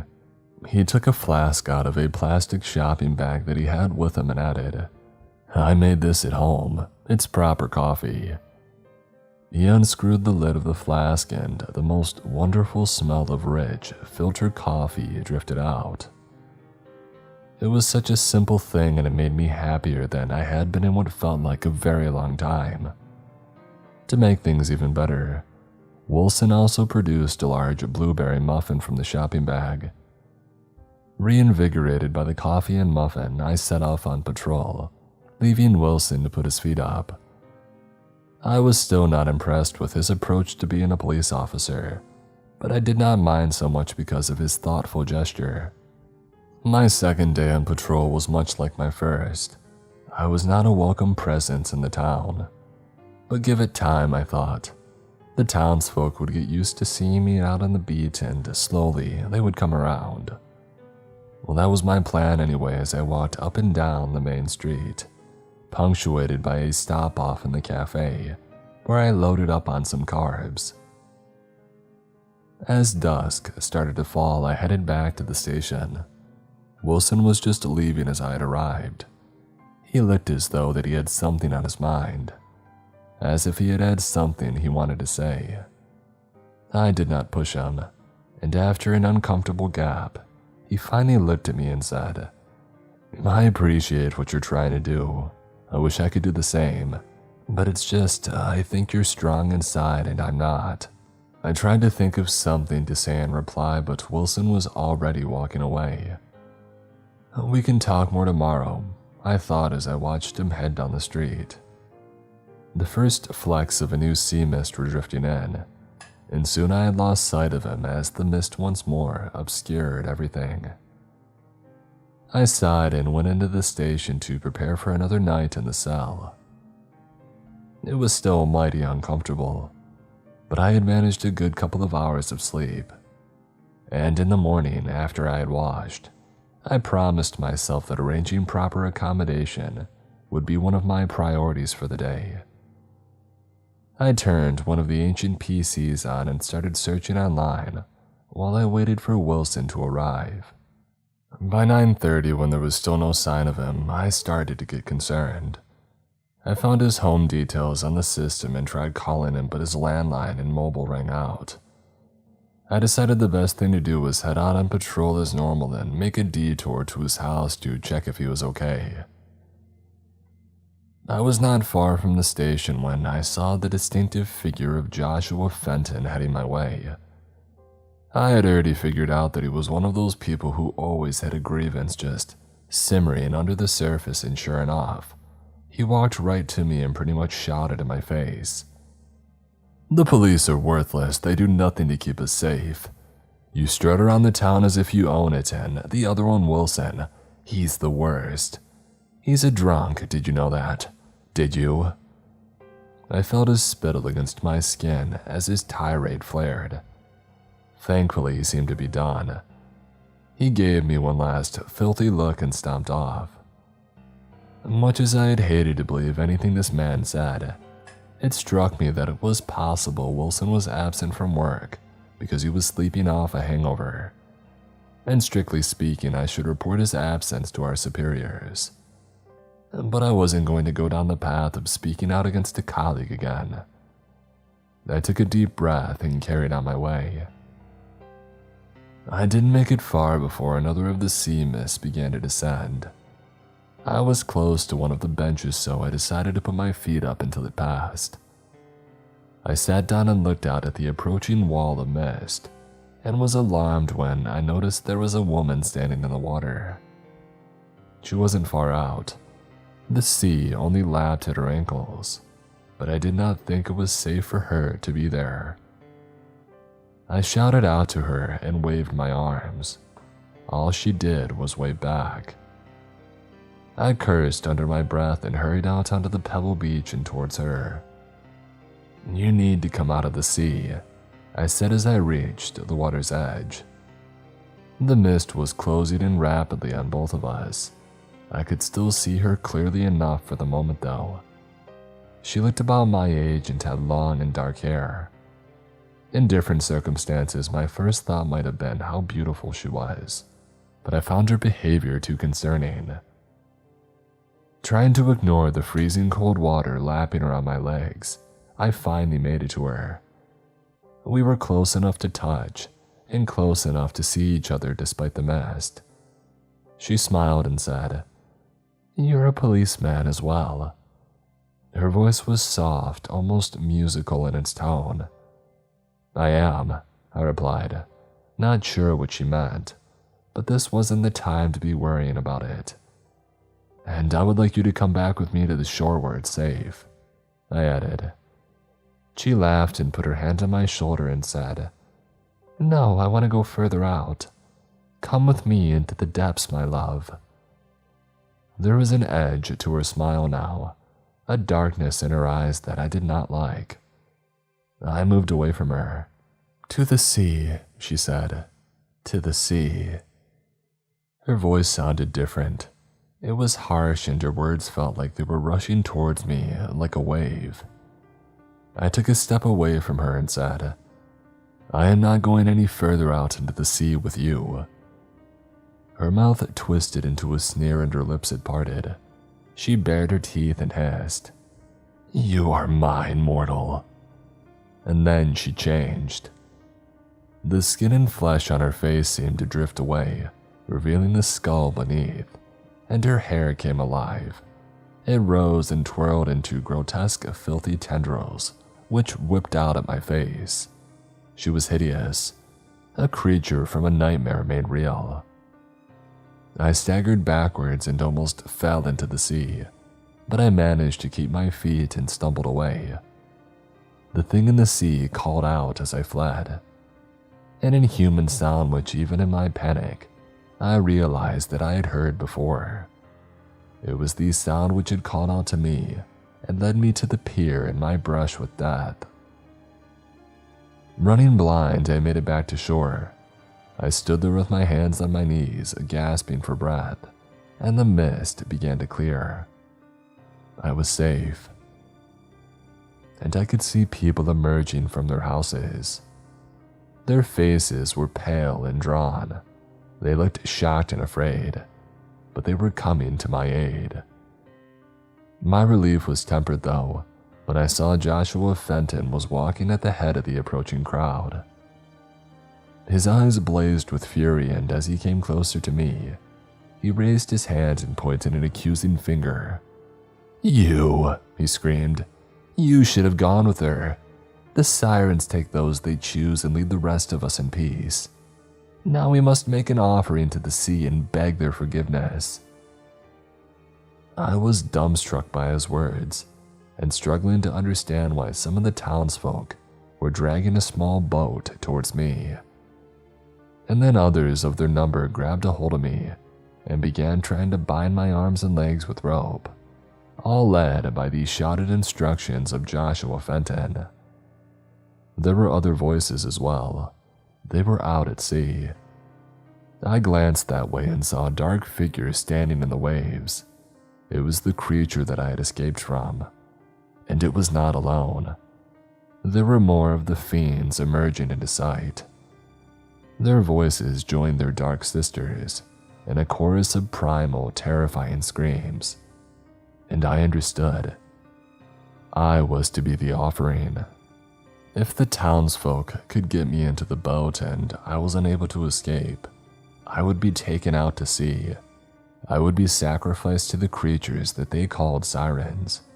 I had one chance. I twisted and pulled away from the townsfolk. I kicked and punched and bit in a desperate frenzy, and suddenly I was free and forcing my way out of their midst. I ran because my life depended on it, and I needed to get to the police station. I could lock myself in and call for help. Pursued by the baying mob whose cries were framed by the screams of the sirens, I ran on. I looked back once and could see with horror that the ocean itself seemed to be in a fury. High waves were crashing over the beach and up onto the pavement. I turned away. My lungs were burning as I ran and my legs felt like they would give way at any moment. But I made it. I barreled into the station and was hit by a nauseating stench. It was one that I had smelt before, but this was extreme. I began to choke. And then I noticed a thick, dark liquid pooling on the floor. It was bubbling out of the sink. It was unbearable and I had to get away from it. Fighting back the urge to vomit, I stumbled from the station back out onto the street. There was more of the sickening liquid rising from the gutter and spreading across the road. Beyond that, the sea continued to surge. It had reached the road now where it was mixing with the fetid waste. The townsfolk were all running for cover, but one man was left, standing in the midst of the swirl of filth and sea. Joshua Fenton had his arms raised and was begging the sirens for forgiveness. The foul waste in the sea was rising with a shocking speed. It was already up to his knees. He continued to cry out, imploring the sisters to have mercy. But if the dark forces that ruled here heard his pleas, they ignored him. The corrupted water pulled him off his feet and swept him back and into the ocean. I saw him claw at the air and try and call out one more time, and then I lost sight of him beneath the filth-infected waves. I stood there feeling numb and watched as the sea and wastewater subsided. The townsfolk had all disappeared inside. The town was silent, the sea gray and empty. It was over. The sirens had their sacrifice. Joshua Fenton was in their abhorrent embrace. I composed myself as best I could and then called headquarters on my phone and reported that there had been a tragic incident. And then I paused, holding the phone away from me. Joshua Fenton was dead. And so I realized was Wilson, the flawed but good man who had told me that he was weak. He must have gone with the siren out to sea. Well, I could do one thing for him at least. I lifted the phone back up and I lied. I told them that there had been a storm and a tidal wave had flooded the town. There were 2 people missing, presumed dead. Joshua Fenton, who had been swept out to sea, and Wilson, who had been caught in the waves as he protected the townsfolk. He was a hero, I told them. And then I ended the call. There was nothing more to be said or done. I knew no one outside of the town would believe me about the sirens, and I wanted nothing to do with the townsfolk who would have sacrificed me to save their own hides. Let the sirens take them, I thought, and then walked away. I'm no longer a policeman now. I drift from place to place, always cities and always far from the coast. At night I dream that the sirens are calling me, and when I wake, I can still hear them in the distance. And then the dream fades and I'm left alone, knowing that no matter where I go, I will never be able to escape the sea and the terror that it brings.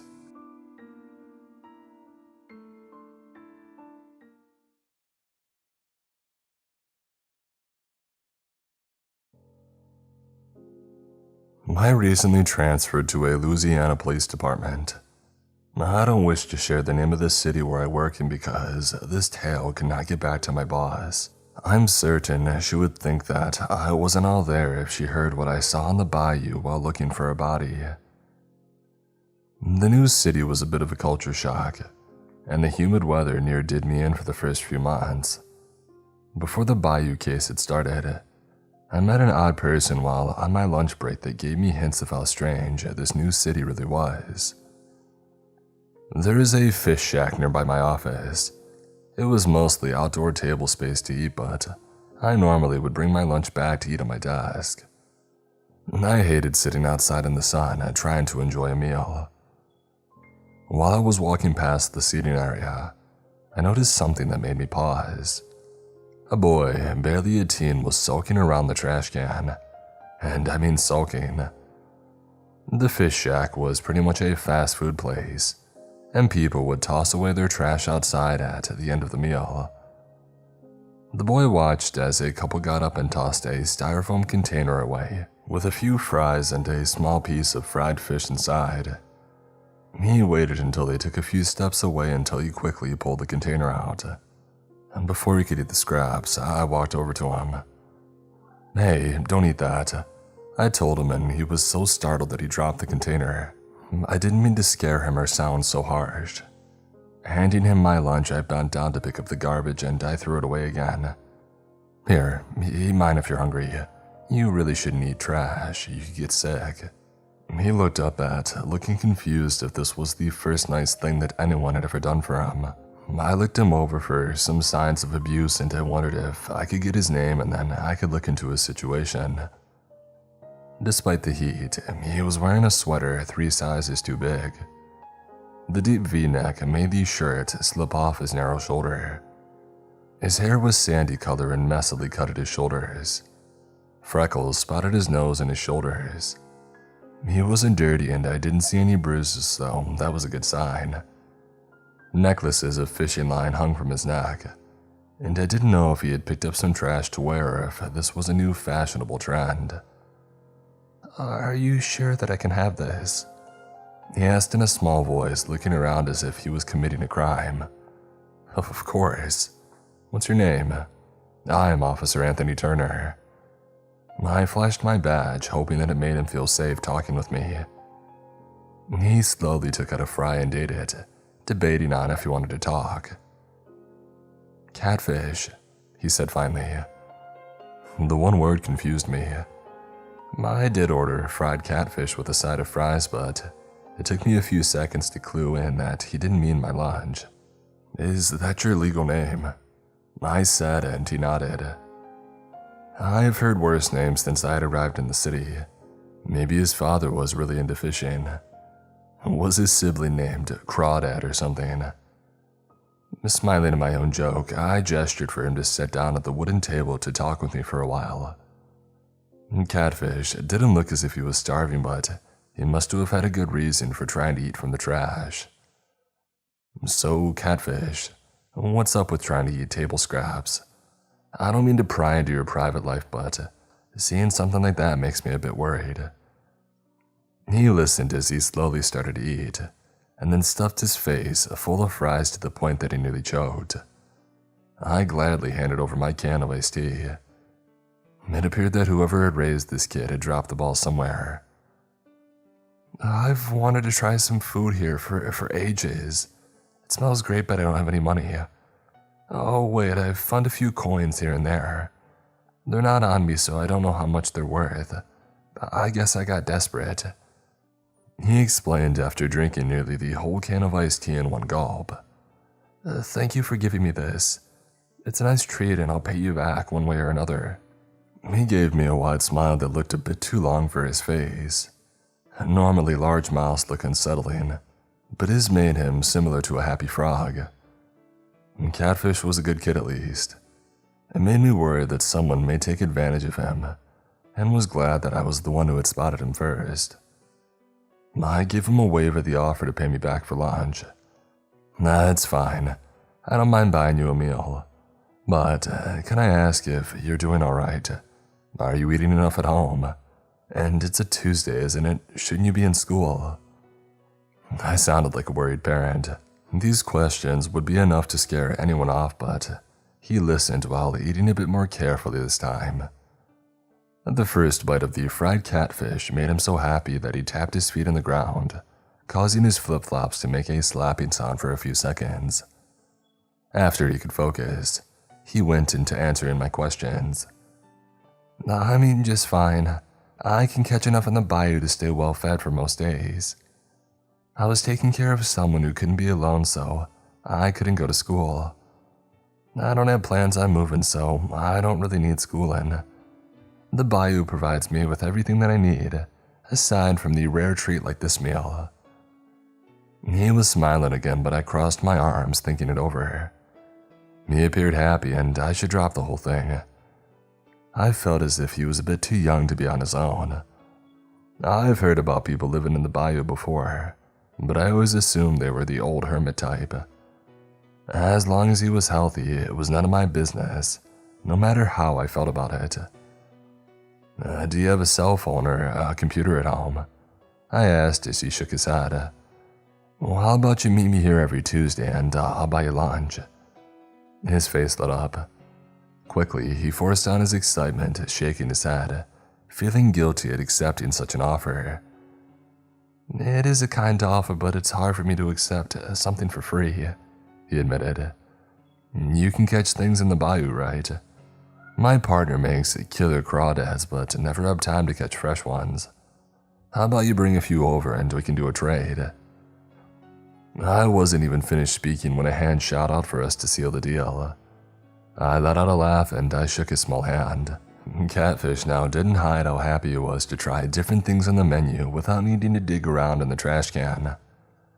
My lunch break was about up and I should be back at the office a few minutes ago. I double-checked to make sure that Catfish was really doing alright and we made a promise to meet next week. I wanted to get his last name, but I didn't push for it. Next time we spoke, I would ask him. One Tuesday rolled around, I met him at the fish shack as promised. I ordered whatever he wanted to try. This time it was a fish burger with extra everything on top. I may have been spoiling him a little bit. The only problem came when he upheld his end of the bargain and brought a tub of live crawdads. The tub was sealed with air holes on the lid. I heard them angrily scuttling around and didn't expect them to be still alive and out for revenge. I didn't have a plan on how to deal with them in the office, but I didn't bring it up to Catfish as he happily ate his lunch. We parted ways and I took the tub back to the office. My partner was very confused as to why I gave him a bunch of live crawdads in the middle of a workday. He lived close by though, so he swung by his place to hand them over to his wife to deal with. I didn't have the heart to tell him more would be coming every Tuesday. For a few weeks, I spent meeting up with a boy I barely knew anything about. He refused to give me a last name, saying that he had forgotten it. I didn't pressure him into telling me anything that he didn't want to. The only facts that I knew about him is that he lived off the land. His parents were long gone, and he was very skilled at catching crawdads to my partner's dismay.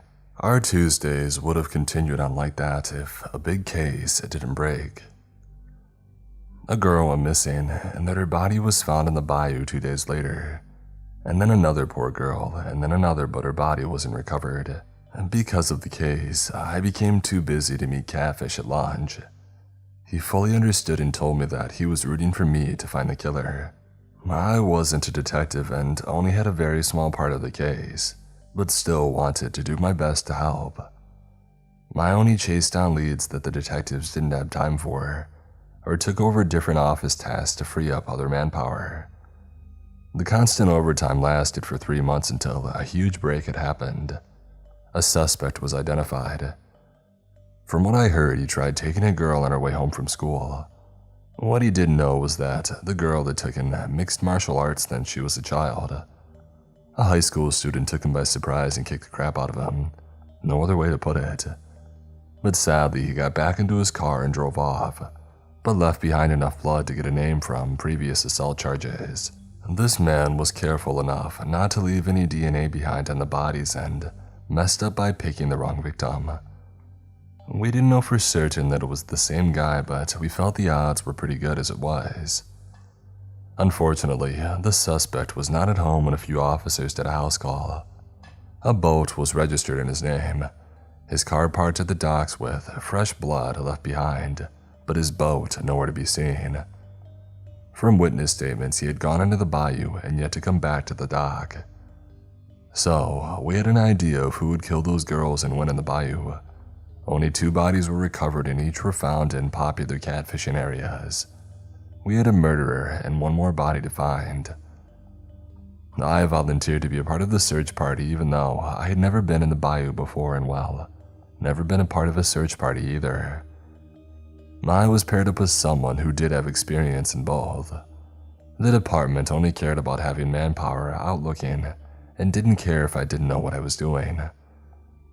Before going out with the search party, I listened to some advice and bought some high rubber boots. They turned out not to be tall enough though, but at least they kept my feet somewhat dry.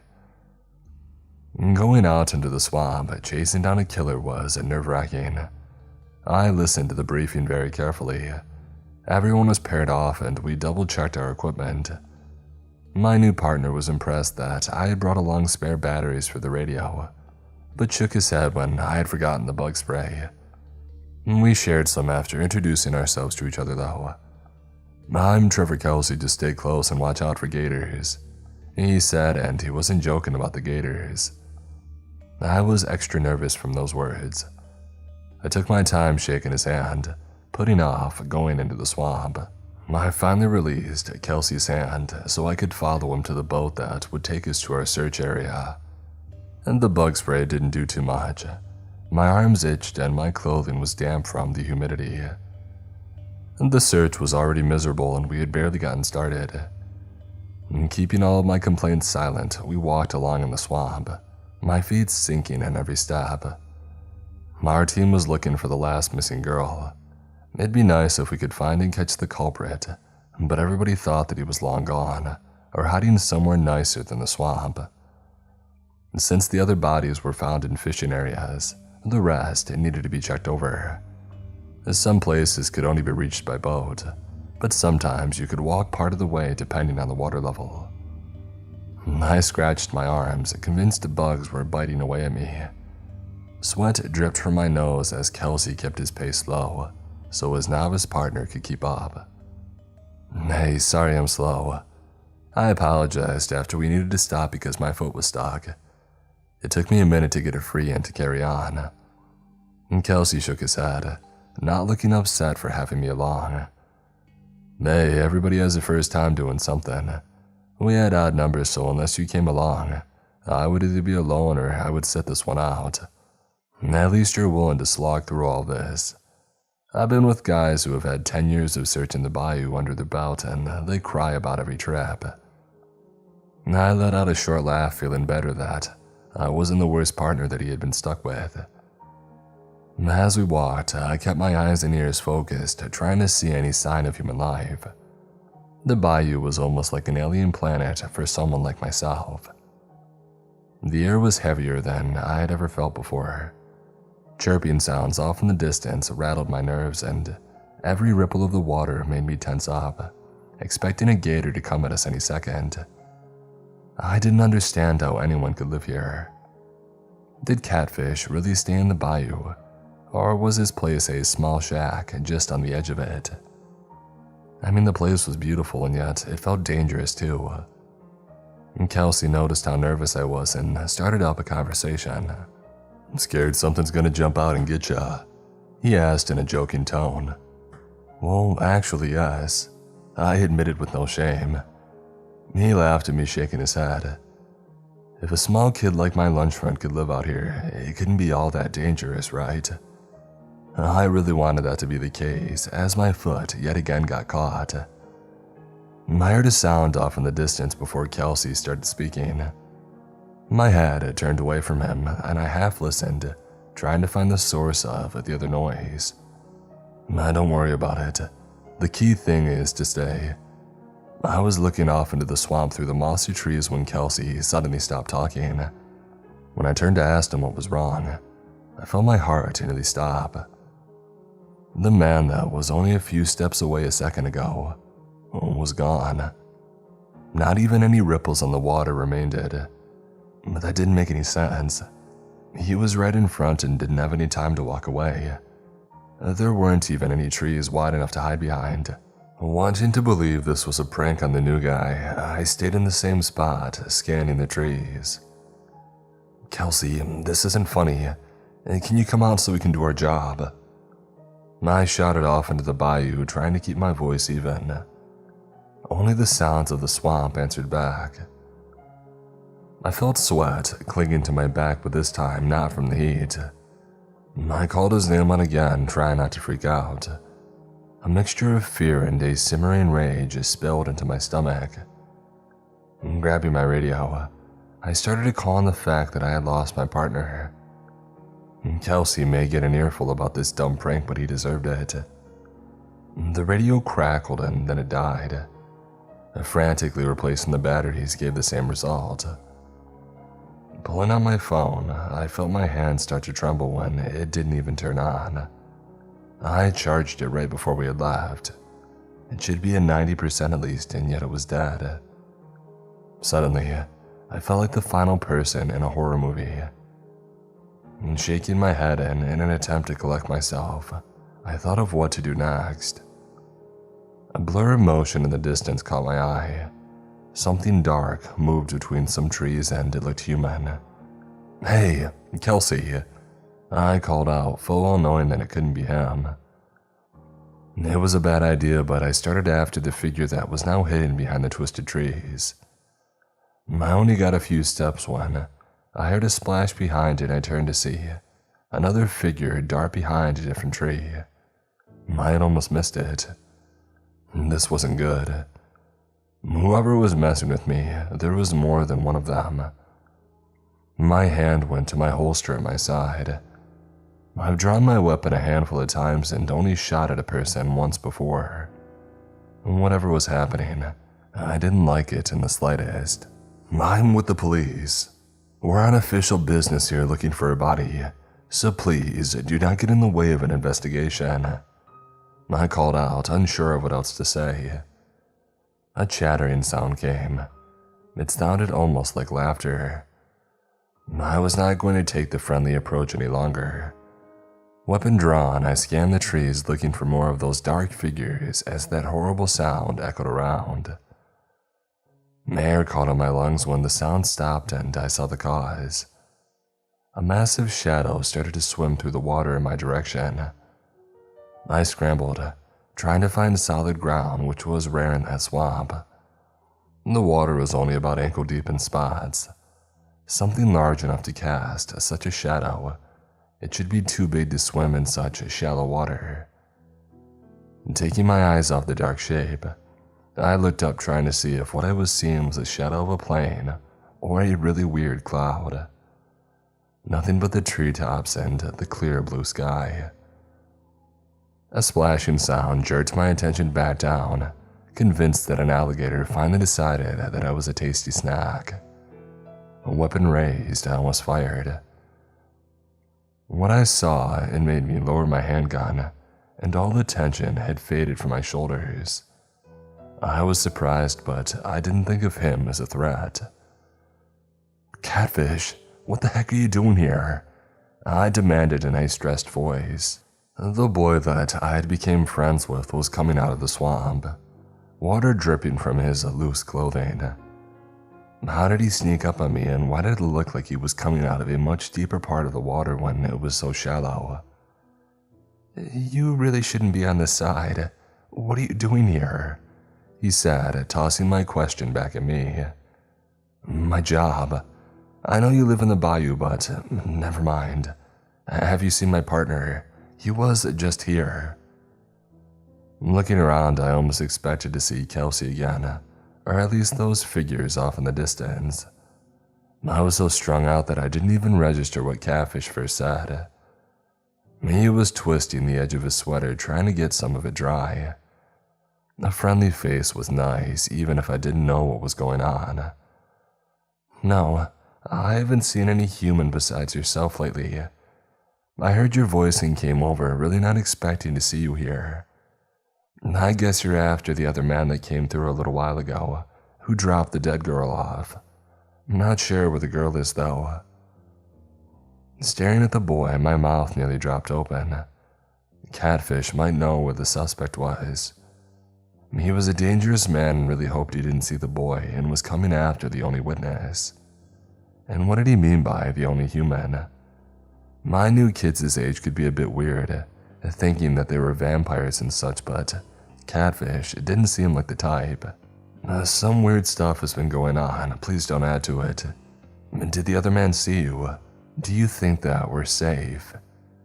Oh, he didn't see me, he's dead. The others living in the bayou got him. I suppose it's your job to get proof of his death. Let's do that, and I'll guide you out of here. I do owe you after all. So much for not adding to the weirdness. Catfish was far too calm telling me about a man's death. That fact startled me more than anything else that he had hinted at. The boys started to walk easily through the swamp, leaving me to helplessly follow slowly after him. What do you mean by others? Who killed him? No matter how hard I tried, I was unable to catch up to the boy. He walked as if the swamp was a normal ground. I kept getting stuck and the heat wasn't helping. Catfish didn't look as if he wanted to answer my very important question. With a shrug, he nodded his head off towards the trees. You might have seen glimpses of them. You know, others. I don't talk to them much, so I don't know what they are, he said with another shrug. What the heck was going on? I was out here trying to find a missing girl to bring some sort of closure to her family, so that they could bury her. And now I was following behind a boy that I thought I knew. He was implying there were things besides bugs and gators in this place. All of it had to be a prank. For my own sanity, it needed to be one. Catfish, you've been talking about weird stuff since I saw you. What are you getting at? What did I stumble into? He stopped walking to look over his shoulder. Our eyes met and I noticed how dark and deep they appeared. For a moment, those eyes were not one of a child, but of something much older.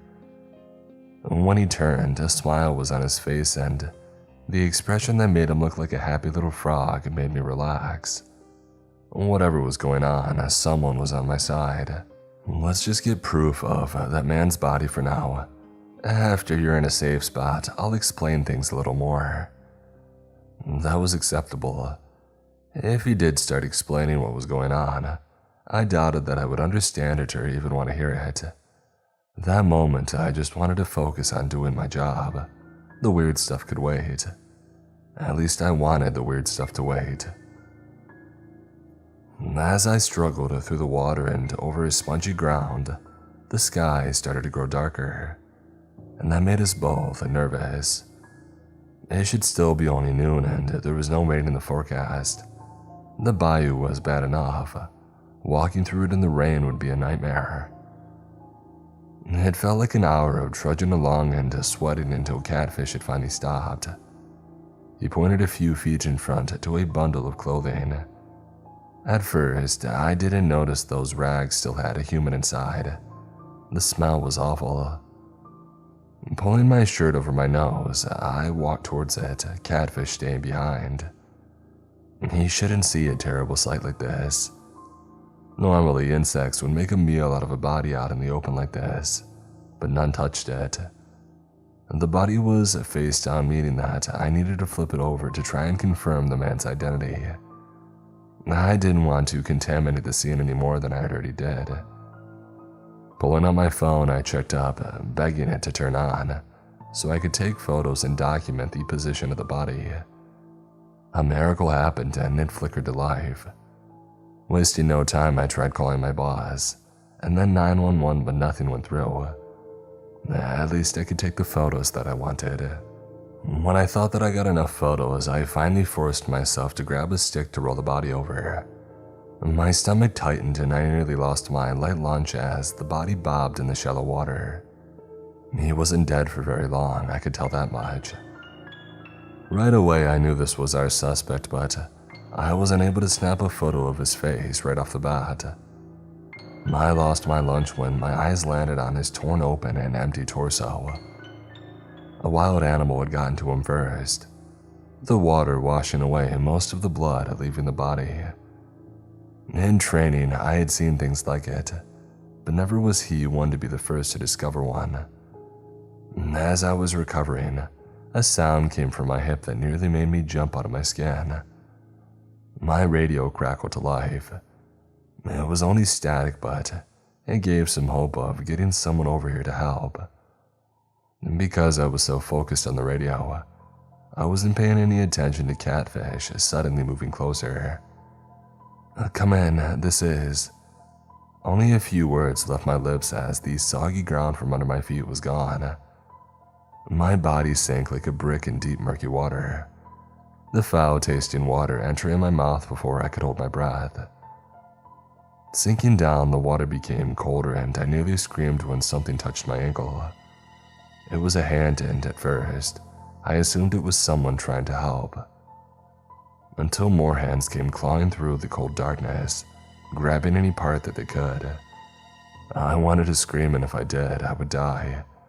My lungs wouldn't hold for very long. A short while ago, I was with Kelsey and my only worries were of an alligator or a serial killer.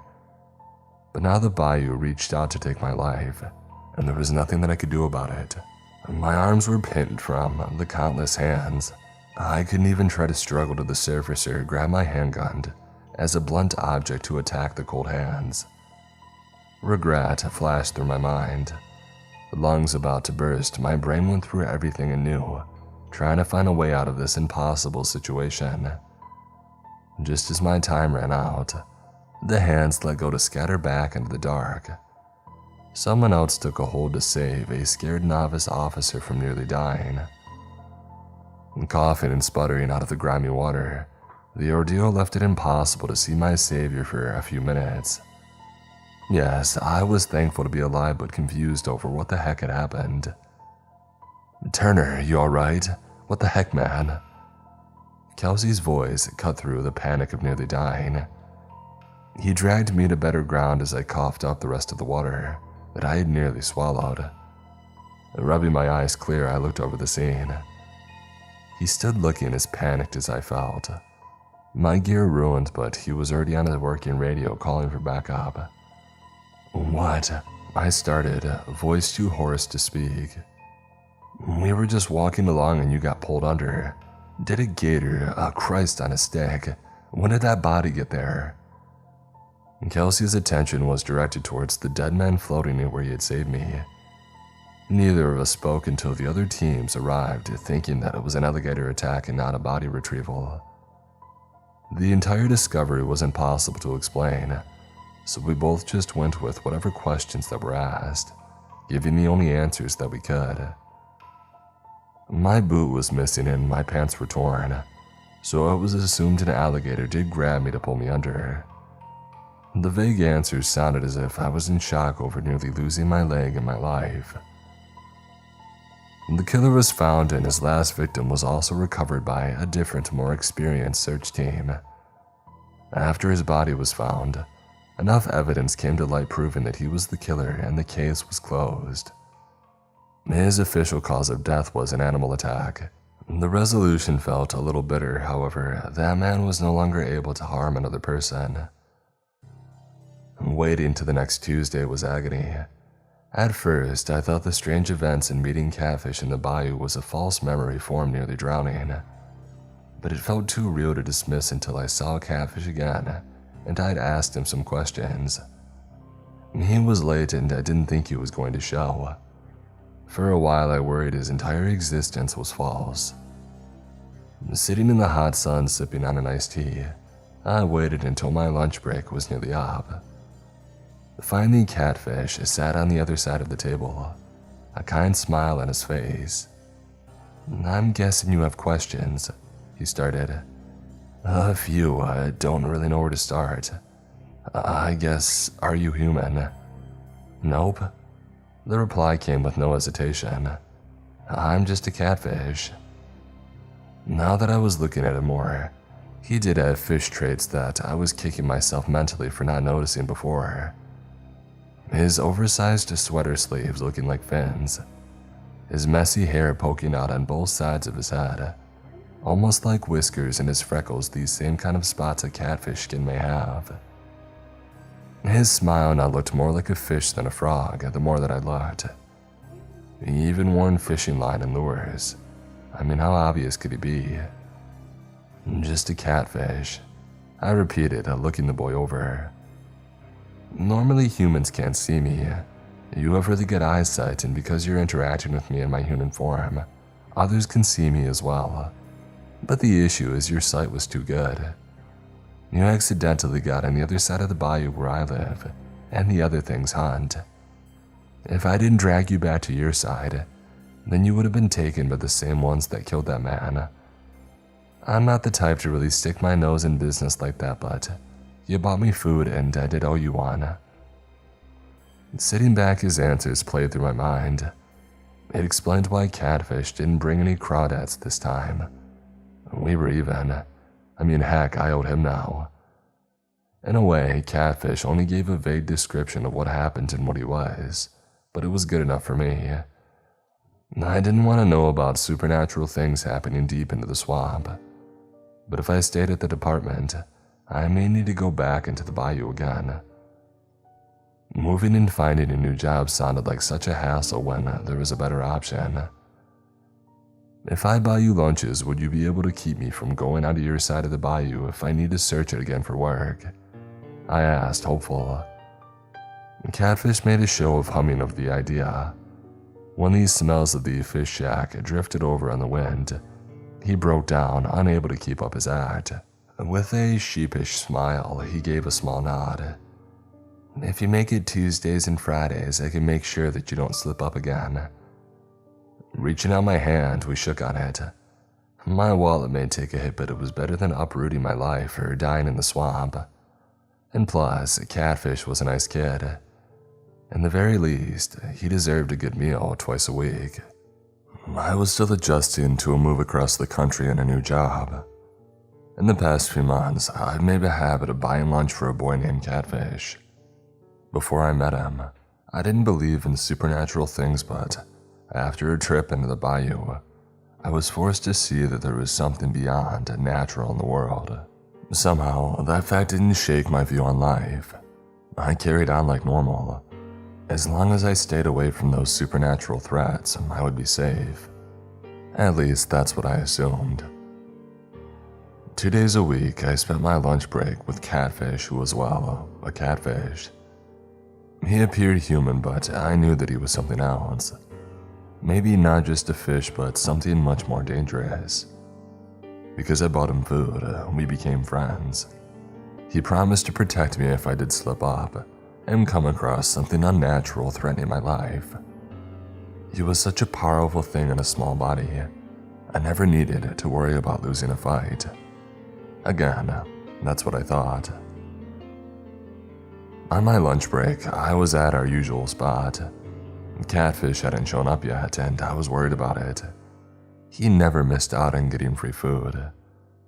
The only time that we didn't meet is if it was my job got in the way. As the minutes passed by, I grew more anxious about him. He didn't own a cell phone, and there was no way to contact him to see if he was alright. Just as it felt as if my nerves were going to get the better of me, a man stopped beside my table. At a glance, it was obvious that he knew Catfish and he wasn't human. His hair was long and unkempt, eyes so light that it looked as if they didn't have any color to them, and they stared me down. He was wrapped in a blanket. Torn and dirty and bare feet stuck out from under the sheet. He gave me a cold stare, face somewhat hidden behind his hair. Oddly enough, it felt as if I've seen him before, but I could not place his face. Catfish is in trouble. You need to save him. Follow me. Giving me no time to respond, he turned and started away. My stomach sank. Images of that kind boy flashed through my mind as I got up, stumbling over my own feet in a rush to follow the man. I called into work saying that a family emergency came up and that I needed the rest of the day off. Since I have yet to miss a day, my boss let me call in on short notice. I kept asking these stranger questions about Catfish and what was going on, but he didn't respond. Instead, he paused, looking me over with a face that could freeze fire. "Do you own a car?" I nodded, and this time he followed me. It was only a short walk back to the office, and yet each second passed impossibly slowly. When we got to my car, he sat in the passenger seat again, not speaking much. Other than giving me direction, he refused to answer any important questions. We drove to a small dock with a rowboat at the end. He stood in the front of the boat facing away, keeping perfect balance as I swayed the small craft getting in. The moment both my feet were on the wood, the boat started to glide down the water on its own. After what happened the last time that I was in the bayou, I wasn't keen on entering it again. My stomach twisted in stress and fear. I wished the boat would go faster so I could find my small friend and hopefully get him out of trouble. I didn't understand what I could even do. I was human and I felt helpless against any supernatural threat. The boat steered through narrow waterways, the bayou around us an amazing piece of nature full of creatures and life that I would never fully understand. It was still early in the afternoon, and yet the light surrounding us looked golden as if the sun was setting. I spotted Catfish before the boat even reached him. It needed to steer around some wet but solid ground. The boy was on his back, covered by a dirty blanket on a soggy bank. I didn't wait for the boat. I jumped out, rushing towards him, finding it hard to move in the damp ground. My shoes soaked and pants wet up to the knees, I pressed on frantically. When I did reach him, I collapsed next to the sleeping boy, thinking the worst. "Cat, what happened to him?" I demanded up at the man who had stopped beside us. Catfish was pale, his breathing weak and ragged. The blanket covering the frail boy stained by what I feared to be blood. The man looked almost emotionless, not affected by my outburst. He was attacked by a creature. They tore out an organ for who knows what reason. He's tough, but he can't hold on for more than a day or so, the man said in a low voice. He sounded angry, but it was easy to see that he was upset at himself for not protecting Catfish. Lifting the boy into my lap, I shuddered over how cold he felt. I placed a hand on his damp forehead, feeling as if I was going to burst. The reasons that I had moved across the country came flooding back as seeing him like this. I forced them all down to focus on what I could do. We need to get him to a hospital. The man shook his head. If it was that simple, he would have already done it. For some reason, he brought me here. That was a hopeful sign. I would do anything to save this kind child. There's a creature that lives deep in the bayou. She can make something to heal him. However, she does not do exchanges with other supernatural things. I can bring you to her, he explained. Put him in the boat. We'll go right now. The man shook his head at what I said. I heard a noise from Catfish and I kept brushing his hair out of his face, trying to soothe him. No, he must stay here. The place that we're going is dangerous. You might not even make it. I cannot watch over him and you at the same time. I hated leaving Catfish behind while he was suffering. I understood why we needed to do so, and I didn't have anyone that I could call to watch the boy for me. If I called my partner, he would rush Catfish off to a hospital right away. Don't. A small voice came from the boy in my arms. I was glad that he was strong enough to speak, but hearing his voice broke my heart. I wanted to kill whatever did this to him. Instead of looking as if he was in pain, the boy smiled up at me. It wasn't his usual wide smile, and that made my chest tighten. Turner, it's fine. Don't risk your life for me. It's not fine. There's no way we're leaving you to die like this. He looked up with a strained expression. He knew that I wasn't going to back down, and the last thing he wanted was a friend to get hurt for his sake. The thought of somebody dying for him may hurt him more than having an organ ripped out. I'll protect him. I'm strong enough for that now. I do not need to rely on your strength, so this man should not die on your behalf. The man stood confident in our mission. Catfish didn't appear to share the same thoughts. He closed his eyes and let out a sigh, knowing that he couldn't stop us. Please, just come back alive no matter what. I promised him that we would. Speaking drained Catfish of his strength, and he fell asleep again. I gave him a few moments to rest before lifting him to place the boy under a tree, hoping that it was a better spot instead of his legs being in the water. The man silently watched as I promised Catfish again that I would save him, and I placed a kiss on the top of his head.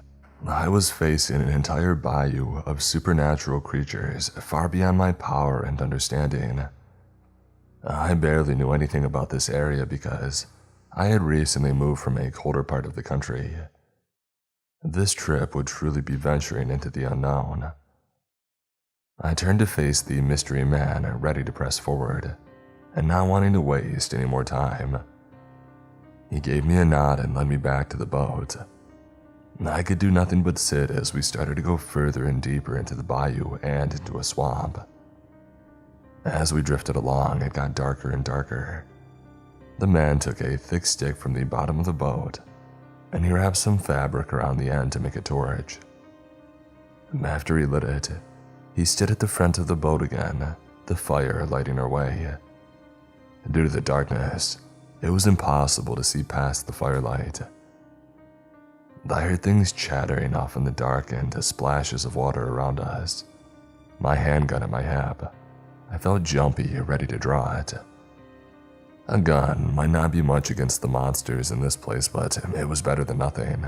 Finally, the boat hit land and we got off onto damp ground that my feet sank in every step. Hyper aware of everything around me, I followed the stranger, being guided by the faint light. The man hadn't introduced himself, and the feeling of seeing him before never faded. It was either solving that mystery or letting the fear of the dark take over. Have we met before? I asked him in a low voice. No, he didn't even take his attention off the path. I knew his face but not his voice. A twig snapped and I couldn't see what caused it. Because my guide didn't appear worried, I didn't stop walking. My palms felt sweaty from stress. I just wanted us to hurry and save Catfish, but we remained at a slow walking speed. You have a gun, correct? Don't use it unless needed. It will not kill anything here, it'll just upset them more. He warned and then gave me a quick glance over his shoulder. "Do you work at the police station that we took your car from?" That was a bit of an off-topic question, but I nodded. He didn't elaborate on why he had asked. Suddenly, I remembered why I knew this man when I thought of his face at the station. Every day I walked by his photo on the way to my desk, along with photos of other fallen officers from that station. "You're Troy Gavin. What on earth are you doing in the swamp?" I blurted out. His pace stopped for a moment at my words before carrying on. At some point, this man was human and worked as a detective 2 years before I got the job. I had heard some about his past and it was slowly coming back in bits and pieces. He had disappeared and was assumed dead, but there was a reason that I was forgetting. "It's a long story," he started. "I have nothing else to do. I don't mean to pry if you don't want to tell me though," I commented with a shrug. Another glance as he decided to answer my questions. It was a sign that we were in a safer part of the bayou if he was still fine speaking so casually. "Well, I worked as a detective in the same station that you're at. Some little girls were being kidnapped and I was able to track down the guy, but the problem was, it was a priest. A combination of a good lawyer and his flock giving him a false alibi got him off of the charges. We walked, Gavin's voice low in the oppressing darkness around us. The torch flickered and I started to feel a terrible pit of ice forming in my stomach. Details of the case that I heard about came back to my memory, and I regretted asking Gavin about it. I knew what that priest did when he got off free. Gavin continued on regardless. "When he got out, he did the same thing to my 10-year-old sister. I felt cold and I needed to stop walking. Gavin also stopped and half turned in my direction, his face with a hard expression. I never should have asked. I shook my head, trying to clear it. "I'm so sorry. I bet that lawyer and the people that vouched for him couldn't forgive themselves for helping a monster like that." For a moment, Gavin almost looked amused in the firelight. Something reflected off his finger, and for the first time, I noticed a wedding band. He gave up a married, normal human life, and he turned into something else. I knew the priest was dead, but didn't hear the details of how that had happened. New cops normally didn't get the down low on all the older cases, unless they were really interesting or relevant. The lawyer quit. The ones who gave the false alibis had their lives ruined in some way or another. I could arrest the priest for my sister's murder, but I wanted everyone to suffer. I wanted that lawyer to lose everything. I wanted to mess with him in the most painful way possible. In the end, I did so. I found the 3 words to say that would utterly ruin him. Swallowing the lump that formed in my throat, I almost didn't want the answer that I asked for. A girl died, but that man was only doing his job. If he quit after, he might not have known the priest was guilty, and just did what he was hired for. I didn't know how I felt about Gavin taking revenge on the man. "What did you say to him?" I asked in a strained voice. "I love you." My heart skipped a beat and my eyes went back to the wedding band.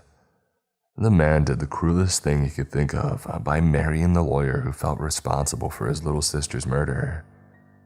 Instead of harassing him or physically hurting him, he drove in emotional pain every time he looked at his new husband.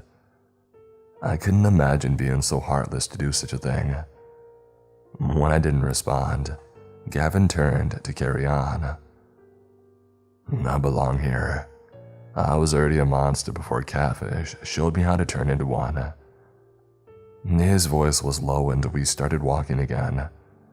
I thought that I heard some soft sounds under his voice, but replied before I started to try and find the source. "Did you come here because you feel guilty for what you did?"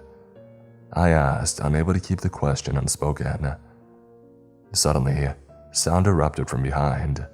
It was something that did not belong in a bayou. It was so foreign and unnerving that I couldn't help myself from turning around, trying to find out what was making it. It was clapping. Not scattered clapping, but rhythmic clapping, as if hundreds of people were all clapping at once, and in a beat only they knew. "Don't look at them," Gavin warned, and it was too late. When I looked, the darkness came away all at once. The bayou looked like it was at dusk with enough light to see by. My eyes adjusted as I saw countless figures crowding between the mossy trees. They clapped but stopped the second that my eyes landed on them. All stood frozen in time, hands raised similar to a prayer. Each and every one of these people were dead. Glossy blank eyes stared as these smelled it. Rotted flesh peeled away from bones and clothing hung off their thin frames. My mouth opened to scream, but no noise came out as all at once they rushed forward. A hand wrapped around my eyes and Gavin grabbed around my shoulder from behind to draw me closer. I felt the air rush past as those figures ran by, the clapping starting up again. I screamed and then, but the noise being drowned out by the clapping sound. As suddenly as it had happened, it had stopped. Gavin lowered his hands and went back to the still-lit torch that he had dropped. I was still trembling and breathing hard and not understanding what I just saw. The light faded back to a darkness that made it impossible to see if there was more of the dead looking at us. "What?" I croaked out, unable to walk. Gavin took my arm and dragged my shaking body forward until I could take some steps of my own. He wasn't afraid in the slightest. That fact made dread spread through my entire body. I had just witnessed the most frightening thing in my entire life and it didn't even faze him.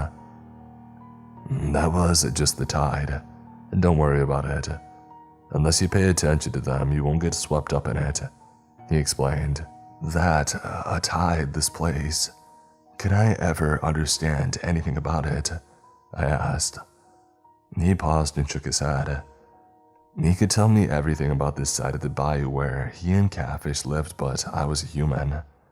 I would never understand what creatures roamed and the reasons for their existence. If I was lucky, that army of the dead would be the only thing that we came across. I wasn't. Keeping a hand on my sidearm at all times, we pushed on. I didn't even dare slap the bugs away, trying to make a meal out of me. The further that we went, the more the darkness fought against the torchlight. I needed to stay on Gavin's heels to stay inside the light. He was also looking tense. Beads of sweat ran down his face, the man looking ready to attack at any moment. Squinting, I thought I saw something beyond our light, a small dot of color. We slowly got closer and the color grew larger. It appeared to be a flickering light, a candle maybe. Hope filled my chest for a second. "Is that?" I asked in a whisper. Something in the darkness reacted to my voice. A large claw came down on Gavin, causing him to cry out in pain. It tore away his clothing and took parts of his chest with it. The torch was dropped and somehow he had managed to push me back and out of danger. I watched horrified on the ground from being shoved so hard that I fell over my own feet. Gavin clutched at his bleeding chest and growled at whatever had attacked a second before. "The hut is a bit ahead of us. Run towards the light," he shouted over his shoulder. The claw came back into the light and he jumped back, causing his wounds to spill blood over the ground. I stood on trembling legs, wanting to help. My gun was out without being aware that I drew it. "I can't leave you," I said sternly. "Don't be stupid, just run. I'll be fine." His words were nearly cut off by the claw coming back. This time he grabbed a hold of it by the wrist, his fingers digging into the black-scaled flesh. He did not in fact look fine. Even so, I needed to trust him. I couldn't do anything else. I ran, leaving him behind with the torch. When I was a few feet away, I realized that what he was waiting for. He could not fight back unless I was out of the way. A roar along with the sounds of trees being torn from the earth made me look at where Gavin once stood. From his form burst forth a massive creature. The man was not human, but I never imagined what he truly was. Flames burst from these small torch tubes surround his true body, swirling dangerously. I felt the heat from where I stood. A giant tail came crashing through and knocked thin trees aside. In the middle of those glowing flames stood an albino alligator. He tore through the darkness, large whips of his tail nearly missing me as I fled. The creature could easily tear apart the bayou if it wished. I ran away from the scene towards the flickering light in the darkness. Tripping along, I didn't slow down. The battle that I left echoed through the dark. No matter how much I pushed, it felt like that small flicker of a candle wasn't getting any closer. A hand darted from the inky black, grabbing a hold of my arm. I shook it off to keep running. When I nearly drowned, countless hands tried to take me down into the water. Now, they were trying to pull me into the never-ending darkness. They tore at my clothing, ripped in, and doing their best to keep me still. But I wasn't going to give up. I refused. Catfish was going to die unless I kept running. He couldn't save me this time, and Gavin was busy with bigger threats. More and more of those hands grabbed as I pulled my body away. I felt like I was walking through molasses, and yet the candlelight didn't get any closer. The moment that my body nearly gave up on its own, I slammed into something. Fumbling in the dark, my hands ran along the wall that I was against to find that it wasn't a wall but a door instead. Finding the handle, I put everything that I had left to push open the door, and I fell into the small hut. I collapsed to the wooden floor, unable to stay awake any longer. I woke up not knowing where I was or how long I had been out for. Sitting up, my head felt heavy and my body throbbed in pain. I was in a small hut, candles burning for light in a fireplace on the far side of the room burning away. Instead of a spooky witch's hut I had expected, the place was decorated in lace and soft, pastel colors. Plush armchairs and couches looking like they were from the 60s sat. Tea sets lined the shelving. I slowly stood, not knowing if I had arrived in the right place. "Human, what brings you here?" A raspy voice made me jump. I grabbed for my weapon to find it missing. Those hands from before must have grabbed it. The voice belonged to a creature standing by the fire. I was certain it hadn't been there before. It was a bit taller than myself. A cloak kept most of its face and form hidden, but the long snout poking from under the fabric made it clear what the creature was. Clawed hands picked up a fire poker to move the embers around as I collected myself. I was staring at an upright alligator. A long tail came from under the cloak, leaving drag marks on the dusty floor. Catfish is hurt. I've come here for some help. Miss." No one had told me this creature's name. All I knew was that it was a female. After poking the fire some more, she replaced the poker. Finally, she turned her half-hidden face in my direction. "Names hold power. You shall not learn mine. I might be able to help you. Are you aware that there shall be a price for my assistance?" Her voice was low and hard to hear as if she didn't speak often. "Anything to save him, please. I can't let Cat die." It wasn't wise to show how desperate I was, but after everything, I couldn't hold it back. A soft sound, almost like a laugh, came from her as she walked over to a table holding countless teacups. "Things. I do not desire things. They are boring."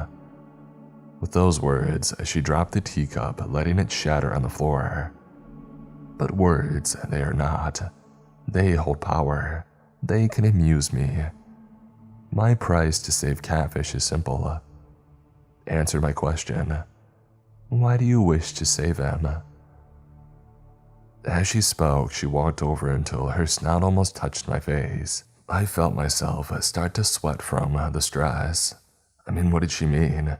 Why did anyone need a reason to want to save someone? It was just something people did without thinking. There had to be some sort of trap in this simple question. He's a good kid. Of course I would want to save him. I answered and it didn't please her. A kid? That creature is almost as old as the bayou itself, but I suppose he never truly matured. But that is not your true answer. I ask again, why do you wish to save him? Things that I wanted to forget started to creep in. The reasons for moving and leaving everything behind. The reasons why I changed my entire life and went somewhere I knew nothing about. This creature knew it was related to why I kept buying lunch for Catfish, and why we still spent time with each other. I shook my head, trying to banish the thoughts. It's just, there isn't a reason, I lied. She gave out a hiss. Backing away, I felt words catch in my throat. I knew that she was about to toss me out.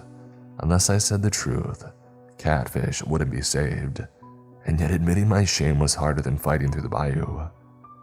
I just wanted to forget everything, yet it was my past that could save someone that I cared about. I stood, trying to speak. It was like a nightmare where I couldn't even scream. That single word broke it and the rest flooded out. I wanted to save him because my girlfriend had miscarried and I'm scared that I won't have kids. She never wanted any and yet it just happened. I don't know how badly I wanted to raise a child until we had lost ours. For months I kept thinking of the possible outcomes of what it could have been and what never happened. My son or daughter had died that day and my girlfriend nearly did too. Christ, I'm such an awful person that I cared more about not having a child more than her life. So, I moved to thinking that it would be better for her. When I saw Catfish, I felt as if he was the child that I had never met. I'm such a piece of crap. I want to save him because I'm using him as a replacement. Tears came to my eyes and I kept my head down, unable to meet the creature's gaze. Admitting everything for the first time out loud hurt more than anything else in my life. Cutting an arm off would have hurt less. It was something that I could never forgive myself for. Regardless of how I saw Catfish, he didn't deserve to die because of my feelings. The creature let out another hiss, but this time it sounded as if she was laughing. You humans never cease to amuse me. Fine, wait a second. My head shot up, my chest feeling light, hoping that I had heard her right. She shuffled around, digging through cupboards and teapots, and finally she found what she was looking for. She walked over to hand me a vial of clear liquid. Pour some of this over his wound and make him drink the rest. Now hurry and get your disgusting alligator out of form here. He's making the worst racket and I can't stand it. The thank you was stuck in my throat, but instead, I raised an eyebrow at the alligator comment. She waved a hand in a shooing motion. I'm a crocodile, do not confuse me for those inapt swamp creatures. Even from all my stress, I almost laughed. Finally thanking her, I left the hut frightened of what I would see outside. What was outside was a sight that I would never expect. The bayou was brighter, looking like the sun just rose. In front of the hut was a trail of destruction. Deep grooves in the ground where water started seeping in. Trees torn apart or smoldering. In the middle of the mess stood Gavin, looking perfectly fine. I made a shortcut back, he announced. I was starting to think this guy was the scariest thing in the bayou at that moment. I was thankful that Catfish had made friends with him. We wasted no time on small talk, racing through the path that Gavin had opened up, and we found the boat much faster than we expected. It was agony sitting on the wooden seat as the boat floated along. Catfish was still out there hurt, and I just wanted to get back to him as fast as I could. Finally, I saw him through the trees. I again got out of the boat to rush over to the boy, vial in hand. My heart sank when Catfish appeared even worse than before. Wasting no time, I lifted the blanket to get a look at his wound for the first time. I nearly shut down at the gaping hole in his side. Steadying myself, I did what I was told. Pouring the liquid over the wound made Catfish flinch, showing that he was still alive. Getting him to drink some was a bit of a task, though. After the vial was empty, I took him into my arms to wait. Gavin stayed on the boat, not even looking in our direction. He must feel guilty for Catfish getting hurt in the first place and couldn't bring himself to go over to him. I wasn't sure what I was waiting for. As I held the boy, his wound healed when I wasn't paying attention. He coughed a few times and then sat up with his own strength. Looking around confused, his eyes landed on me, alive but worn out. Unable to help himself, he crushed my ribs in a tight hug. I was worried you weren't going to come back. Promise me that you'll never do anything stupid like that again, Catfish scolded. I hugged him back, so thankful that he was alive. Going through any kind of nightmare bayou was well with his life. His clothing torn, he looked just as bad as I did. Giving him a proper look over, I noticed something different about the boy. It was hard to place. His freckles were toned down slightly, and his mouth didn't appear as wide as before. It appears the one who kept me alive has a terrible sense of humor. Looks like I was healed but also turned into a human, Catfish announced after looking himself over. What? Why? I asked, shocked. Well, I lied to you before when I said that I was only a catfish. I'm something else. But because humans would not understand my form, I went with the name of something that I resembled. The organ that was stolen is something that humans do not have. So if I'm a human, I would no longer be dying due to it missing. My mouth dropped open as he spoke. It made sense in a way, but was it really easy to change what he was instead of just healing him? Or maybe that woman did it for a laugh. What are you going to do now? I mean, can you live here with all those dangerous monsters around? Do you think that Gavin can watch over you? Catfish looked over at the man standing in the boat, watching us before shaking his head. I suppose this will wear off and I'll return to what I was before fully healed, but I don't know how long it'll take. There's a chance that I'll survive here until then, but it is a dangerous place. I guess that I'll just have to make it work. He nearly died, and yet Catfish didn't look concerned. He gave a shrug and not worried about his future. After all, we met because he was alright trying to eat from the garbage. He might be just fine being homeless, but I couldn't let that happen. You can stay with me, I told him. That startled him more than his near-death experience. Shaking his head, he was refusing because he was embarrassed rather than not wanting to take my offer. I couldn't, he started shyly. This is a selfish offer on my part, I told him. I spent the next few minutes explaining to him what made me move in the first place and how I had been using his company. I found the words easier to say a second time. I fully expected him to hate me or be disgusted over the truth of why I wanted him in my life, but instead, he gave a calm smile. As long as you're happy and don't mind me taking up space, then I would like to stay with you until I return to what I was before. It was a mutually beneficial agreement. Catfish got food and shelter, and I could treat him like the child that I always wanted. It may be twisted and selfish on my part, but he didn't appear to care in the slightest. Gavin brought along the boat so we could get out of the bayou. Catfish was still exhausted, so he fell asleep as the boat drifted along towards the dock. Staring at Gavin's back, I felt a little guilty for taking Catfish away. Is this all right? I asked the man. As long as he's happy, then it is. We didn't speak again until the boat bumped against the wooden dock. I lifted Catfish onto my back to carry him off the boat. Pausing, I looked at Gavin, who still stood in the boat, giving me a cold stare. You should go back home. You don't belong in the bayou, I told him. His face twisted in a snarl at those words. For a moment, I thought that he would attack. I told you I'm a monster.